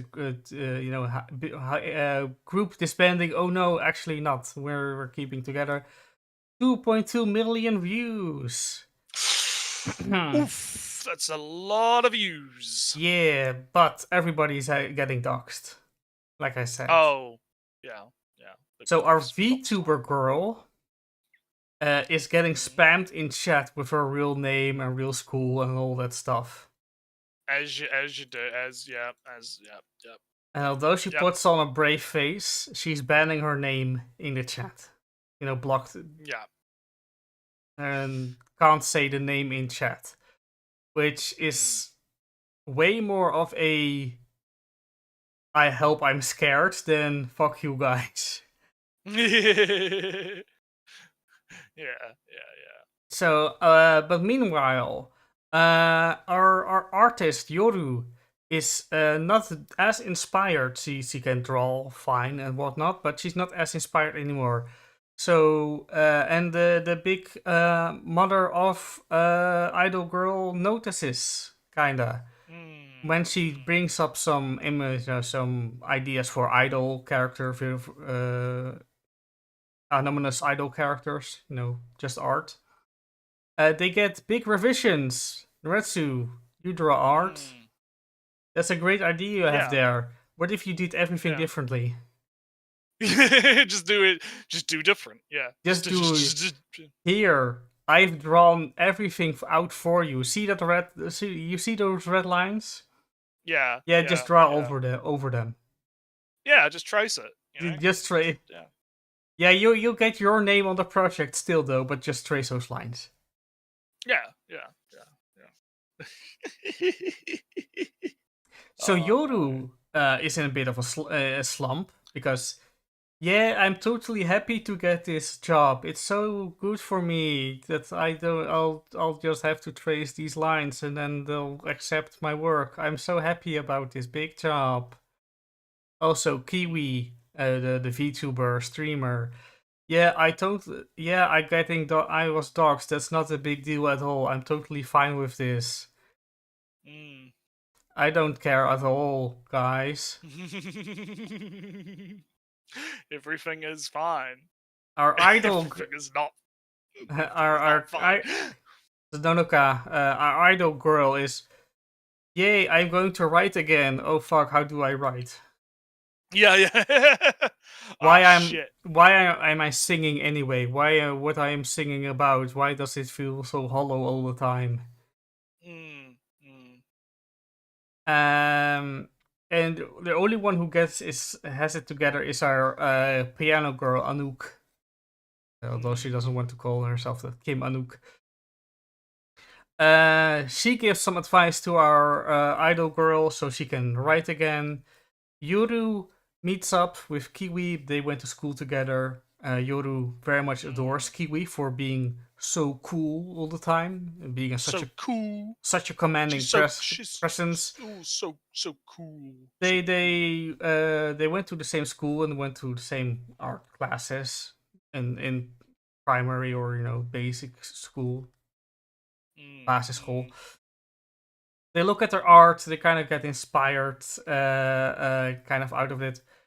Kiwi admits, "Yeah, I'm devastated." Yeah, fuck. Shit. I hate this. I'm being confronted by things that I can't control. I wanted to be a cool character, which I felt I was a failure because you were such a better artist than me.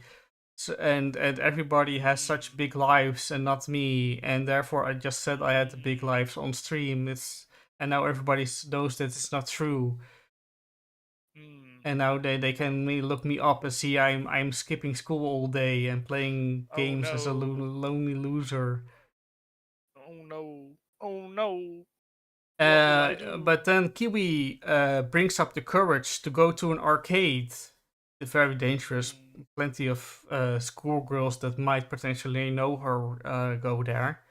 But Yoru inspires Kiwi to go there, but Kiwi says, yes, I'll go there, and then hides behind Yoru because it's still kind of scary. But Nretsew, Kiwi meets her classmates. Oh no. They are mean to her. They say stuff like, hey, why is your character basically a boy? Are you one of those trans diversity things? Oh yeah, I think I saw that. I think I saw this on Twitter. Someone tweeted this clip out this. So I think I saw this. Yeah, they're like, are you one of those non-binary thingamabobs? Yeah. That all the rage these days. So how's this play out, Ellie? What happens? So Kiwi is still very much kind of lashes out in a big way, in that she wants to be herself. She was the coolest in primary, I guess, school ever, because she was a big tough girl with the biggest voice, with the biggest moves. She knew all the robots in all the Power Rangers. She knew all the Dragon Ball Z attacks, and she was the big coolest in the primary school. Then she went to the high school, and that was lame, liking robots. No, you have to. Suddenly, you have to become adult. No, you have to suddenly care about makeup. Oh, you have to care about the dramas on TV. Yeah. Oh, you can't like those robots. You can't like those games. You can't like those things. That's cringe. That's cringe.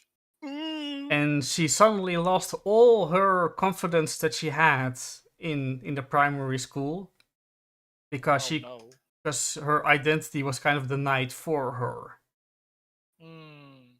And in the arcade was more of a, no, I want to be the superhero. Superheroes are cool. Why are you telling me why are you telling me I can't like the things that I like? Why are you telling me how I should be when I want to be more like this? How dare you? I'm going to be that way. Fuck you all. Yeah, fuck you. We ball. We ball. Fuck you, we ball. So that's kind of the big defining moments for Kiwi. Yes, she is 100% doxed. But fuck you all. This is my story. I'll be who I want to be. And also Yoru is very much, oh damn, she's so cool. Kiwi is so cool. As she always been in her eyes, Kiwi was always cool. And it gave her confidence, so she puts in an. She doesn't trace the lines Nretsew. Oh. And they are happy with it. Yay! So That's as they good. kind of accept the proposal and accept the changes, and then, hey, but can we? I want to play as Jelly, as the group, the idol and the streamer and the piano. And that's where it ends. But is kind of another conflict where now suddenly idol girl who does this everything to be noticed by her mother is now kind of being enabled by Yoru. The girl that she previously used as a stepping stone towards her mother. But yeah, it's kind of funny where in the beginning, Girls Band Cry was drama after drama. Fight after fight. Breakdown after breakdown.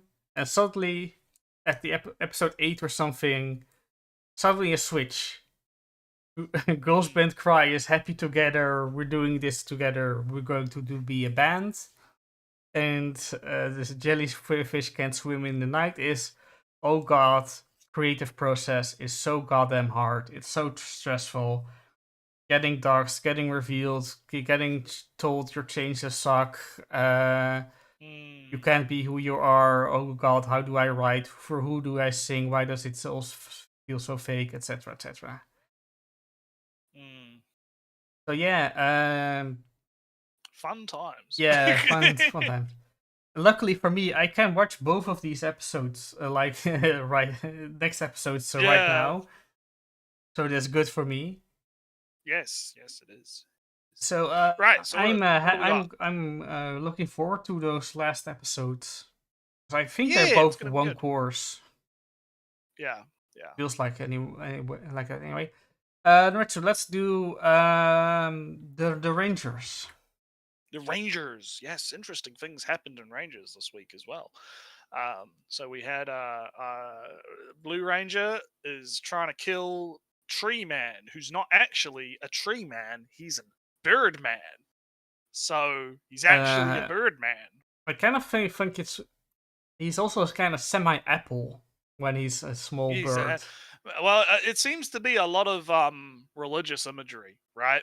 Because it's, the tree of life creates the apples turn into the bird, the angels, right? Yeah.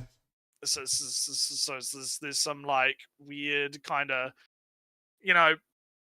there's a lot of interesting symbolism going on there, right? But yeah, so big Blue Ranger starts fighting all the angel stuff with his spear, and XX and D meet up with the quote unquote real, but there isn't actually a real one because they're all technically him, right? They're just clones of each other. And basically, Patana, or however the fuck you say it, he's like, I'm gonna to kill the humans and conquer the world, and join me, and we'll do cool thing, right? We'll do cool, it'll be cool, right? It'll be super cool, right? And Fighter D stabs him in the back. And I think it's kind of weird because the motivations aren't super clear, right, as to what's going on. It kind of gets explained as the episode progresses, but at that point in the episode, it's kind of like you kind of feel like Fighter D isn't quite agreeing with it, right? And I think that Fighter D also has a lot of resentment because from his perspective, he's like, we've been used and abused by the Rangers for like 5 years. Where the fuck were you? Right?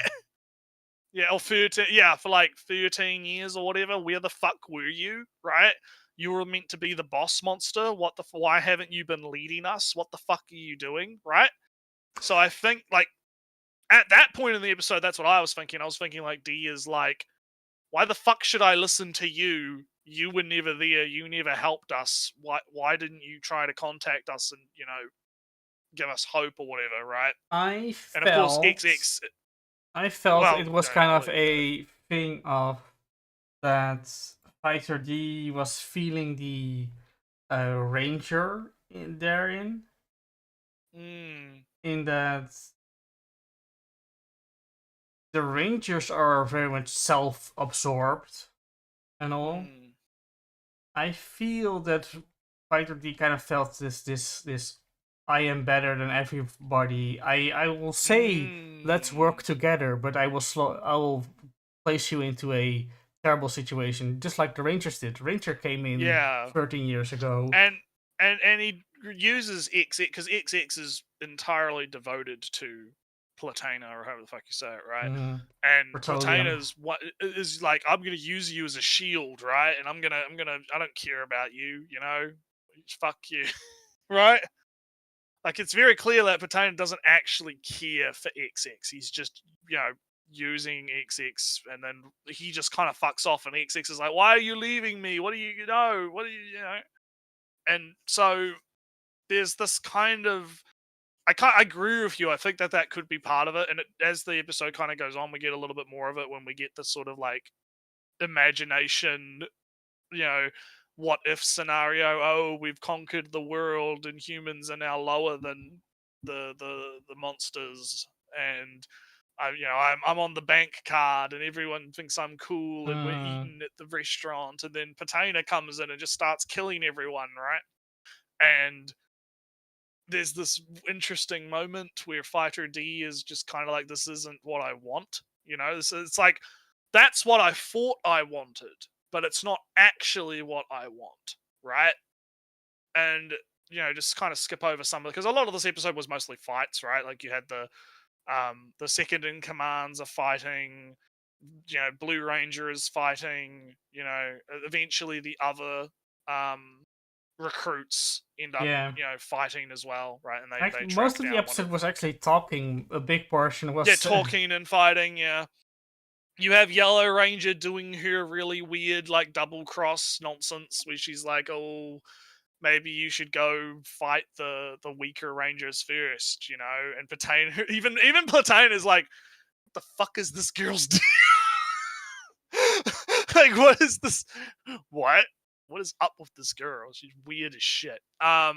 So yeah, and then it kind of progresses with Fighter D joining up with the other recruits and kind of going, you know what, fuck it, I'm gonna do my own thing. Anyone that gets in my way, I'm going to eliminate, right? Mhm. I'm gonna fight for myself now, right? It's interesting. I think it's interesting. Like, the character, development in Switch is quite interesting to me, because I also think like Fighter D is being influenced a lot by his relationships with the other humans, even though he says, oh, they're not my friends, they're just whatever. Yeah, but he They're cared when humans. in the fantasy world, in his delusions. He cared when they Yeah, said, "No, so I will he just does die." care. That's the thing. Yeah, that's the thing. He does care, right? Even though he puts on the ear that he doesn't, he clearly does, Yeah, right? So does.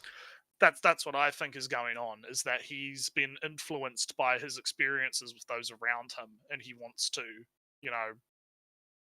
he wants to protect them, and then also, like, I think it's going to probably lead to him having the goal of humans and and the monsters and whatnot being able to live in harmony. Well, from what I am seeing, right, he's going. Kind of already yes. Is it Sakamoto? No, Sakamara. Something like that. Yeah. His pacifist goal is kind of his goal. From what I'm seeing, he kind of hates. He's going to have a no king, no gods, no kings attitude. Yeah. Like, Yeah. well, it is still. Is it Sakamara? It's terrible. I don't remember. I don't Sometimes I'm very good. Sometimes I'm very bad. With those Sometimes names. yeah. I know that feel. Don't worry. Yeah. Little brother, right? There's only one of those in the show. Little brother. Little brother wants to keep the structures of this world, the Rangers and whatnot, but just have them be headed by good people. While Fighter Right. D says, "Fuck all these structures, the bosses Yeah, and fuck- the Rangers. Fuck society." Yeah. I'll tear Yeah. this society down until we're all equal kind of deal. That's kind of the difference that I'm now tasting. It's almost like a liberalism versus kind of communism type thing, where it's like we have to dismiss, like you have the leftist argument of we have to tear down society and hierarchy and structure, right? Versus the more liberal idea of no, we need to have hierarchy, civilization, and structure. We just need to make sure that those structures are operating correctly and leading to preferential outcomes, right? Rather than it being a case of the entire system needs to be completely gutted and reworked, we can still utilize the good ideas that we have, right? And so there's a bit of an ideological divide between the two. There's I think what's happening is those two contrasting ideologies are sort of kind of mixing together. We're getting that thesis antithesis type thing going on, where they're both sort of going to end up mixing together. And I think there will be kind of like a societal tear down, but then it will probably just be rebuilt in a way that is a bit more, equality for all. Yeah, it's more like less communism, more less anti-monarchy. Yeah, that kind of thing. Because the Rangers are kings, elected kings, chosen kings, but there are kings. More, So it's more of an constitutionally monarchy against republicanism. Democratic republic or something like that. Yeah. But so it's interesting. There's interesting stuff going on. Yeah. I'm eager to see where they go with it. Yeah. It's kind of hard to talk about. I have a lot. There's not much characters. Yeah, because like I said, there was a bit of talking that went on. There was a lot. I mean, it was kind of interesting because a lot was said with little words, in a sense. Like there was quite a lot, because a lot of it was fights, but a lot of it was also, sort of. I get you. I'll just kill you all. Yeah. So, but it was a good episode. I'm eager to see what they do next. I'm very eager to see what they do next with it. It's quite an interesting show. So, yeah. All right. Do we have anything else? We have our seventh show, our seventh prince. Ah, yes. Is it right? I don't even know if it's the ending seventh of the best show of the season. Yes. Oh, sorry, I have that on 6. Oh boy. It is our 7th show. Oh, you don't see that image at all. I have to that play image around. is not. There's so much fog. All the fog. Also, Lots of fog. filters. Let me just. Oh. It's going to go ugly, but go on. You start. Anyway, so great ending. Very good. We had the final fight where Lloyd kind of is like, haha, I know that spell. I can cancel it out. And I can also, use it on you too. I wonder if that will kill you as a demon. Haha, let's find out. Oh yeah, there you go. Yeah. Ha, let's find out, Ellie. Let's see what happens. Big funny Lloyd. Yeah. So Lloyd pretty much destroys the demon, and we have a nice little, it's a nice little cool down ending, right? Where it's like, everyone kind of comes together and we have our, we bury the dead and we have our final goodbyes and we do our little, talk, everyone's kind of doing their thing, right? I don't know really what else to kind of say about it other than it was just a pretty decent ending to the season. Really. I don't know if you've got anything specific you want to hone in on. Now you see how this looks without the contrast a little bit. It looks fucking jank on stream, but it's fine. Don't worry about it. Yeah, but that's what happened. I do stuff that makes they really lay it on the fucking steam for that fan service. Yeah, but you see how without those white borders very nicely blend in when I just up the contrast a little bit. Oh man! But anyway, let's get to it. All right, so I was, I don't know, surprised at how easily the final fight went at the end. It kind of felt, it was expected, but I felt somewhere it was a little bit too quickly. It was too much tension for such a quick resolution. You feel me? There was too much effort put in the last. Yeah, I think that yeah, you kind of expected Lloyd to kind of pull something out of his ass and sort of, use that as like Yeah, a and thing. I But watched Overlord, Lloyd so does say though that it was risky, and he did, analyzing the teleportation spell was risky during the fight, and he was actually on the back foot a little bit there. So it wasn't all just, Lloyd being an overpowered, one punch man type thing, right? He was struggling a bit there. So I can agree that perhaps maybe the conclusion to the fight in this episode was rushed, but when you think about it as like a collective fight over the course of the last 3 episodes, right? Mhm. Or since the beginning, it has been quite a prolonged fight. So I guess the resolution of the fight being sort of quick now, so that they can kind of do a bit of setup, do a bit of, hey, let's kind of close up the loose ends a little bit, get ready for the next season because that got announced. Mhm. We're getting a second season of this. Kind of makes sense to me, I guess. So I'm not super disappointed by the fact that it was quite over quite quick. But I can get where you're coming from, though. I can definitely see where you're coming from. That it does come off as a bit of a, quick Yeah. resolutions. Uh, So anyway, oh, I you're see. still I don't. you're too distracted. Your No, ADD no. is getting I'm seeing mucking my around. the live chat in the YouTube site.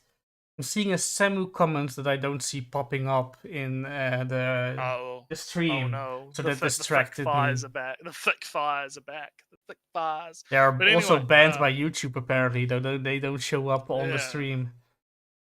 Oh no! All right. Well, anyway. Yeah. So, I said this before stream. Oh no, we're talking Oh before no! streams. Was surprised that Jade didn't come back to life in some way. Yeah, it was kind of a bittersweet ending. I think. I mean, it kind of makes sense, and at the same time, you know, It makes more yeah. sense when I'm actively remembering that this is a Naro, you know, Mm, and mm, in the one, of course, Naros are super duper power fantasies. Not all the time, but mm. they have that element. But another element is that they're amateur written, so they can do wild stuff Yes. and break convention when they want because they feel like it. Yeah, and I kind of dig that though. I kind of dig that it's not a, it's a bittersweet ending in a sense, because Jade is still dead. He has a Mm-hmm. grave. He has died. Characters are going to have to grieve and get over that, and they kind of do. Like they had a little tea party at the end, right? And they're Yeah. having their little fun little party, and Lloyd takes on the responsibility of the assassins, right? And he says, "Yes, I will take them on as my, Retinue, my something. minions, right? My retinue, yeah. So they will be my responsibility. I'm ready for that, right?" So, and we get a few clips at the end where the poison girl is now working as a maid, right? And there's some stuff there, right? So I think that it make while I agree that it is kind of interesting that Jay didn't get brought back to life. I think it works better, right? For it to have Yeah. that kind of tinge. It's got that kind of tinge of bitterness to it, When I also kind of predicted or speculated last episode that Jade knew or was somehow teaching Lloyd at some point. Yeah, that didn't really come to fruition. No. So well, he knew of Lloyd and he mentioned Lloyd, but I don't. Yeah, they don't. Yeah, because he said to the demon, "You are going to lose," but I don't know. I think it was a little bit too handy for Jade to know that Lloyd would be able to defeat him. Just because some news article said he cast a big spell as a baby. That's his only because the thing I had in mind was, Jade knows Lloyd's true strength. That's why he knows that this super duper demon lord, can defeat him. But Jade didn't know Lloyd's true strength. He just thought that maybe because that baby was Lloyd. He didn't know Lloyd. That's kind of what I was a little bit too quick, too convenient. Not Yeah, a convenient. little bit. Was a bit of a leap in logic for Jade to go from, like I said, for a time, baby being to defeating Demon Lord. For all maybe in reality it was some mad artificer that made some magic gun. Yeah. It was a coincidence that it happened on the birth of Lloyd. So, I was kind of. I would rather like that Jade knew Lloyd at some point than this, because I wanted a little bit more of a connection to be there for that thought of Jade to make sense. Right. I can kind of see that. Because it does kind of feel a little bit too convenient. Yeah, right? that's the Jade, deliberately made his teleportation spell as legible as possible for Lloyd to be able to decode it when the demon takes over and they fight. And there's that, and the fact that he was able to turn it into a spell in general is, Lloyd is like, that's based. Yeah, but it all hinges on this one thing of, baby beam. That means that I have to prepare the spell when not at that point, of course, but oh no, the demon is taking over. Better put all my bets on that one magic spell that I saw from the castle. Right. That's too but convenient. other than that, though, I think it was just, it was pretty good. It's pretty good. Also, Nretsew, which girl? Maid. I'm down bad for the maid. I'm gonna say it. She's hot. I saw a figure of her. I was browsing a store and I saw that there's a figure of her coming, and love it. I love it. She's good. Yeah, I'm down bad for the maid. What about you? What do you got? All right. I like my tanned, flat-chested girls. She is probably good close second. She's pretty cute, yeah. But I am in a devious mood. I think I can do some quick gaslighting and manipulation on Tao.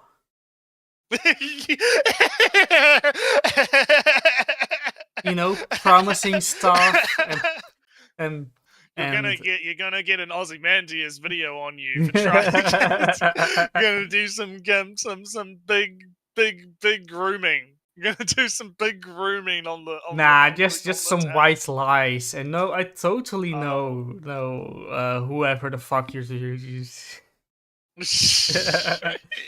What? Who again? Oh yeah, that guy. Yeah. That's my brother. You see, I'm kind of a thing myself. And then I did like how she shows up at the end. She's like, I've heard Lloyd was in charge. And then it's like, oh, everything's sorted. Time to run away again. Oh man, it was good. Yeah, but I like the maid. Yeah, no, I'm in my fan fiction, my toxic fan fictions mode. Toxic fan fiction, yeah. I although Sylvia is very much an attractive option, I think she's just cuter, right? I can kind of agree, yeah, on a personality level, right? I think Tao does have that cuteness. Oh no, sorry, I was talking about Assassin Girl again. Assassin Girl, yeah. Well, both of them are quite. Yeah. I think and I like the Assassin Girl's kind of gimmick of everyone thinks she's an exhibitionist because of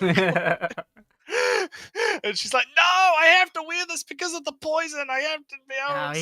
I would give her the prettiest clothes, and we'll be a happy couple. The prettiest magic clothes that allow the poison to seep through.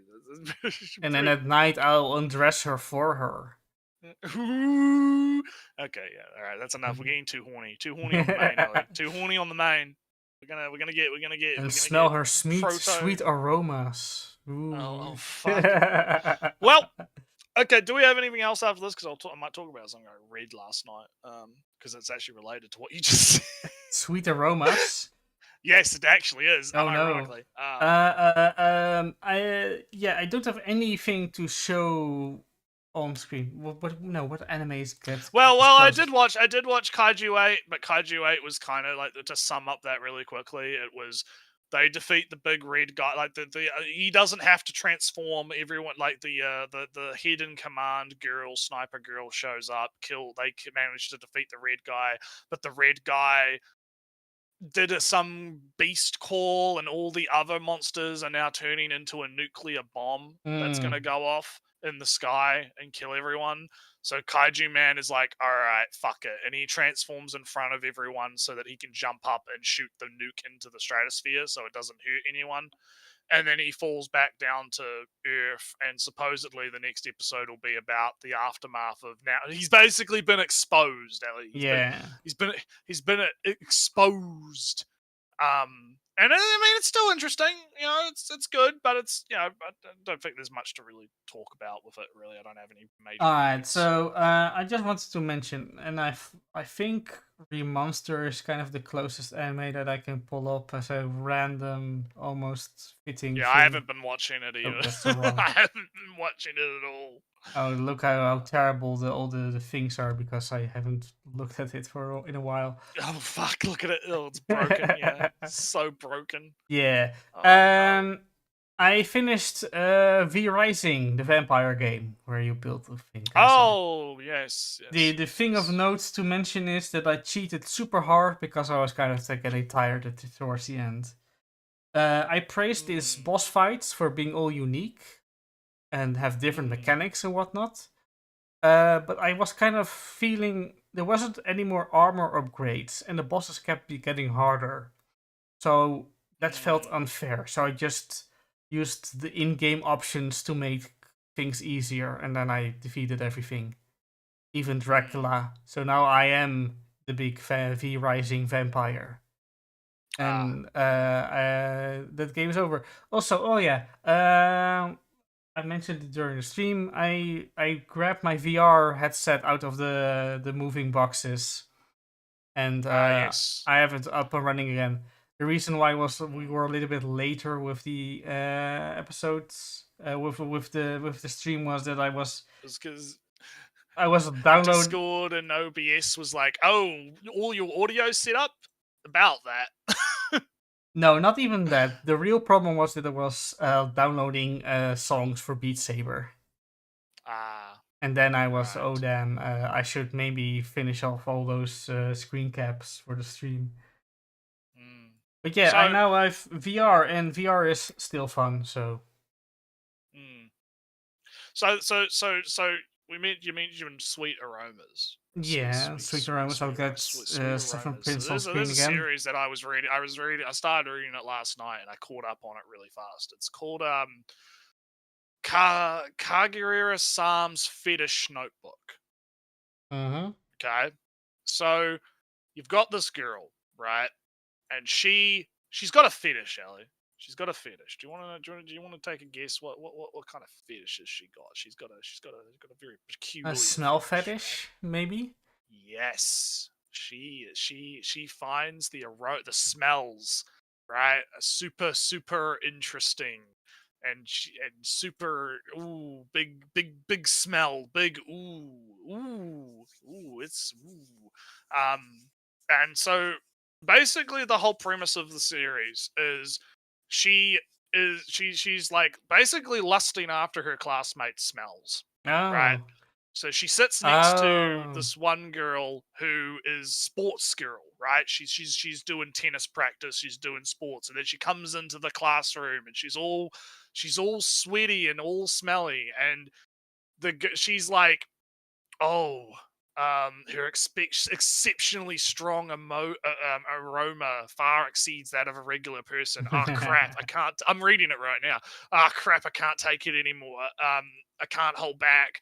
And so in order to stop herself from literally cooming on the fucking chair, she pulls out her notebook and she starts like drawing her classmate and writing about all of the like particulars the smell and what it smells like and how it's interpreted. And one of the key things about the manga that I find really interesting is how it's one of the things I've always talked about with smell fetish stuff is how do you convey that artistically, right? Because I've seen smell fetish art before, right? People that have like fart fetishes or whatever, and they'll just have like the gas clouds on the character or whatever. And to me, I've never understood it, right? Because when you look at that fetish art, it's like, okay, well, you can't actually smell a fucking drawing, right? You can kind of imagine the smell of a drawing, but it doesn't really work, right? But then you go into this work, right? And I don't think you can bring it up on stream because it is a bit too explicit for YouTube, probably. But I have something else I can bring up on stream. Maybe. I maybe via the stream. I need to fix some things before I can do game streams. Yeah. So there's oh Jesus, oh God, Ellie, no, stop cooking, Ellie, stop it, you're breaking everything. That's enough. So there's a moment where like they're doing like dodgeball or something in the gym, and our girl gets knocked over, and the sports girl like hands her. Yeah, they're playing basketball, and the girl uses her handkerchief on her armpit, right? And then she kind of sets up this scenario where she gets knocked over, and the other girl hands the same handkerchief to her, and she sniffs it, right? And it goes into this like this is. Yeah, kind of. Yeah, like this is the aroma that I've whiffed way, from my nose from the seat behind me, but somehow in extremely concentrated form, bearing out the smelliest smell possible. This is what I've been sneaking all along, and then it like shows this really artistic depiction of the girl in like a sundress in a watermelon field, and then there's like a gush of water spewing onto the watermelon in a bucket, and then it quick snaps into the watermelon getting crushed by a bottle of vinegar, and it's like vinegary odor, vinegar. And she's like, if this smells like Food Wars.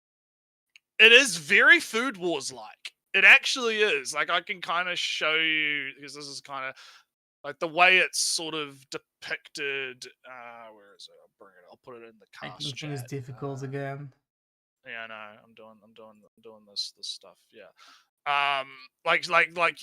and she as a character starts like fading from existence, right? And she's like in the vinegar, right? And then the other girl's like, "Oh, are you okay?" Such a cute and kind girl having such a strong aroma. And then she goes into this like giant text diatribe about her classmate and all of this type of stuff, right? And going through it all.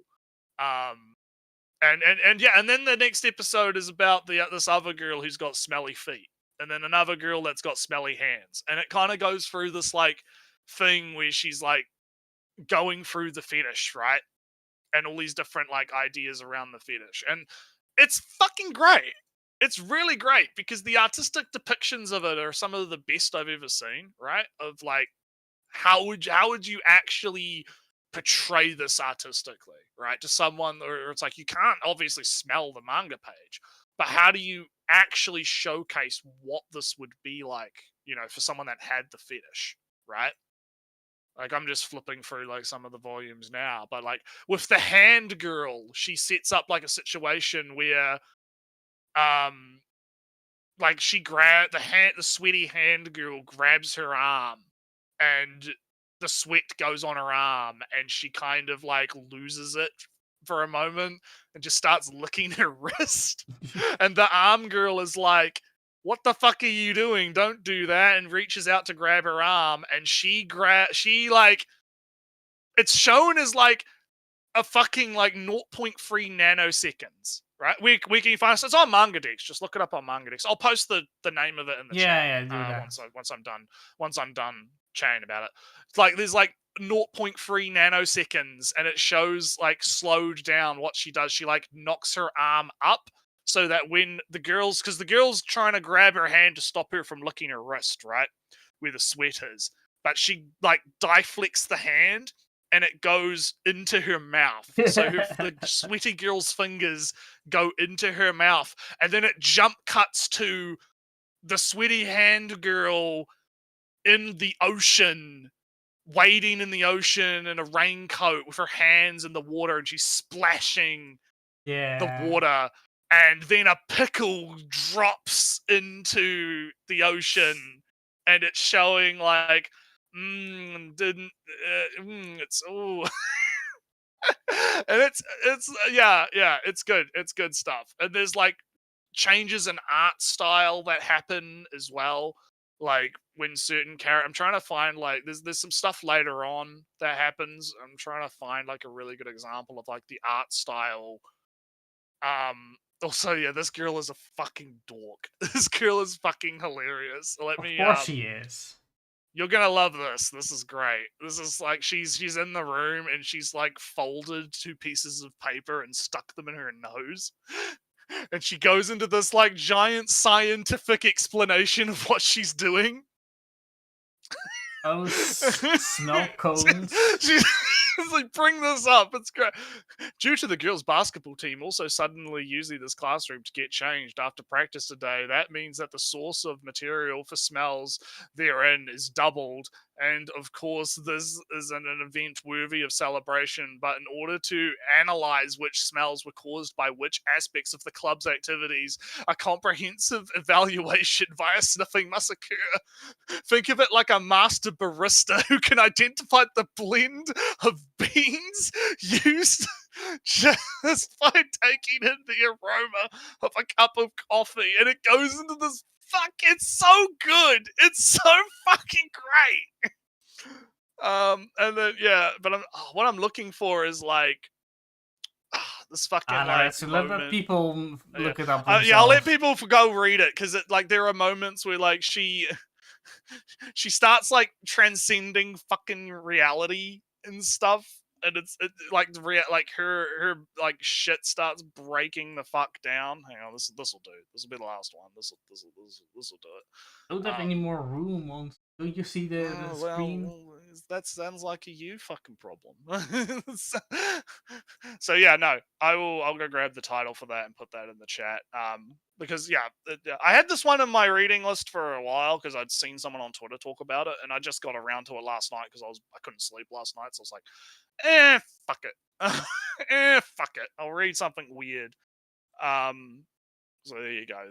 There's the title. If you pump that into manga decks, you'll probably find it. Yeah, see, she kind of like she's like shaking her head, and she's like completely transitioning into a different art style, right? It's good. It's good.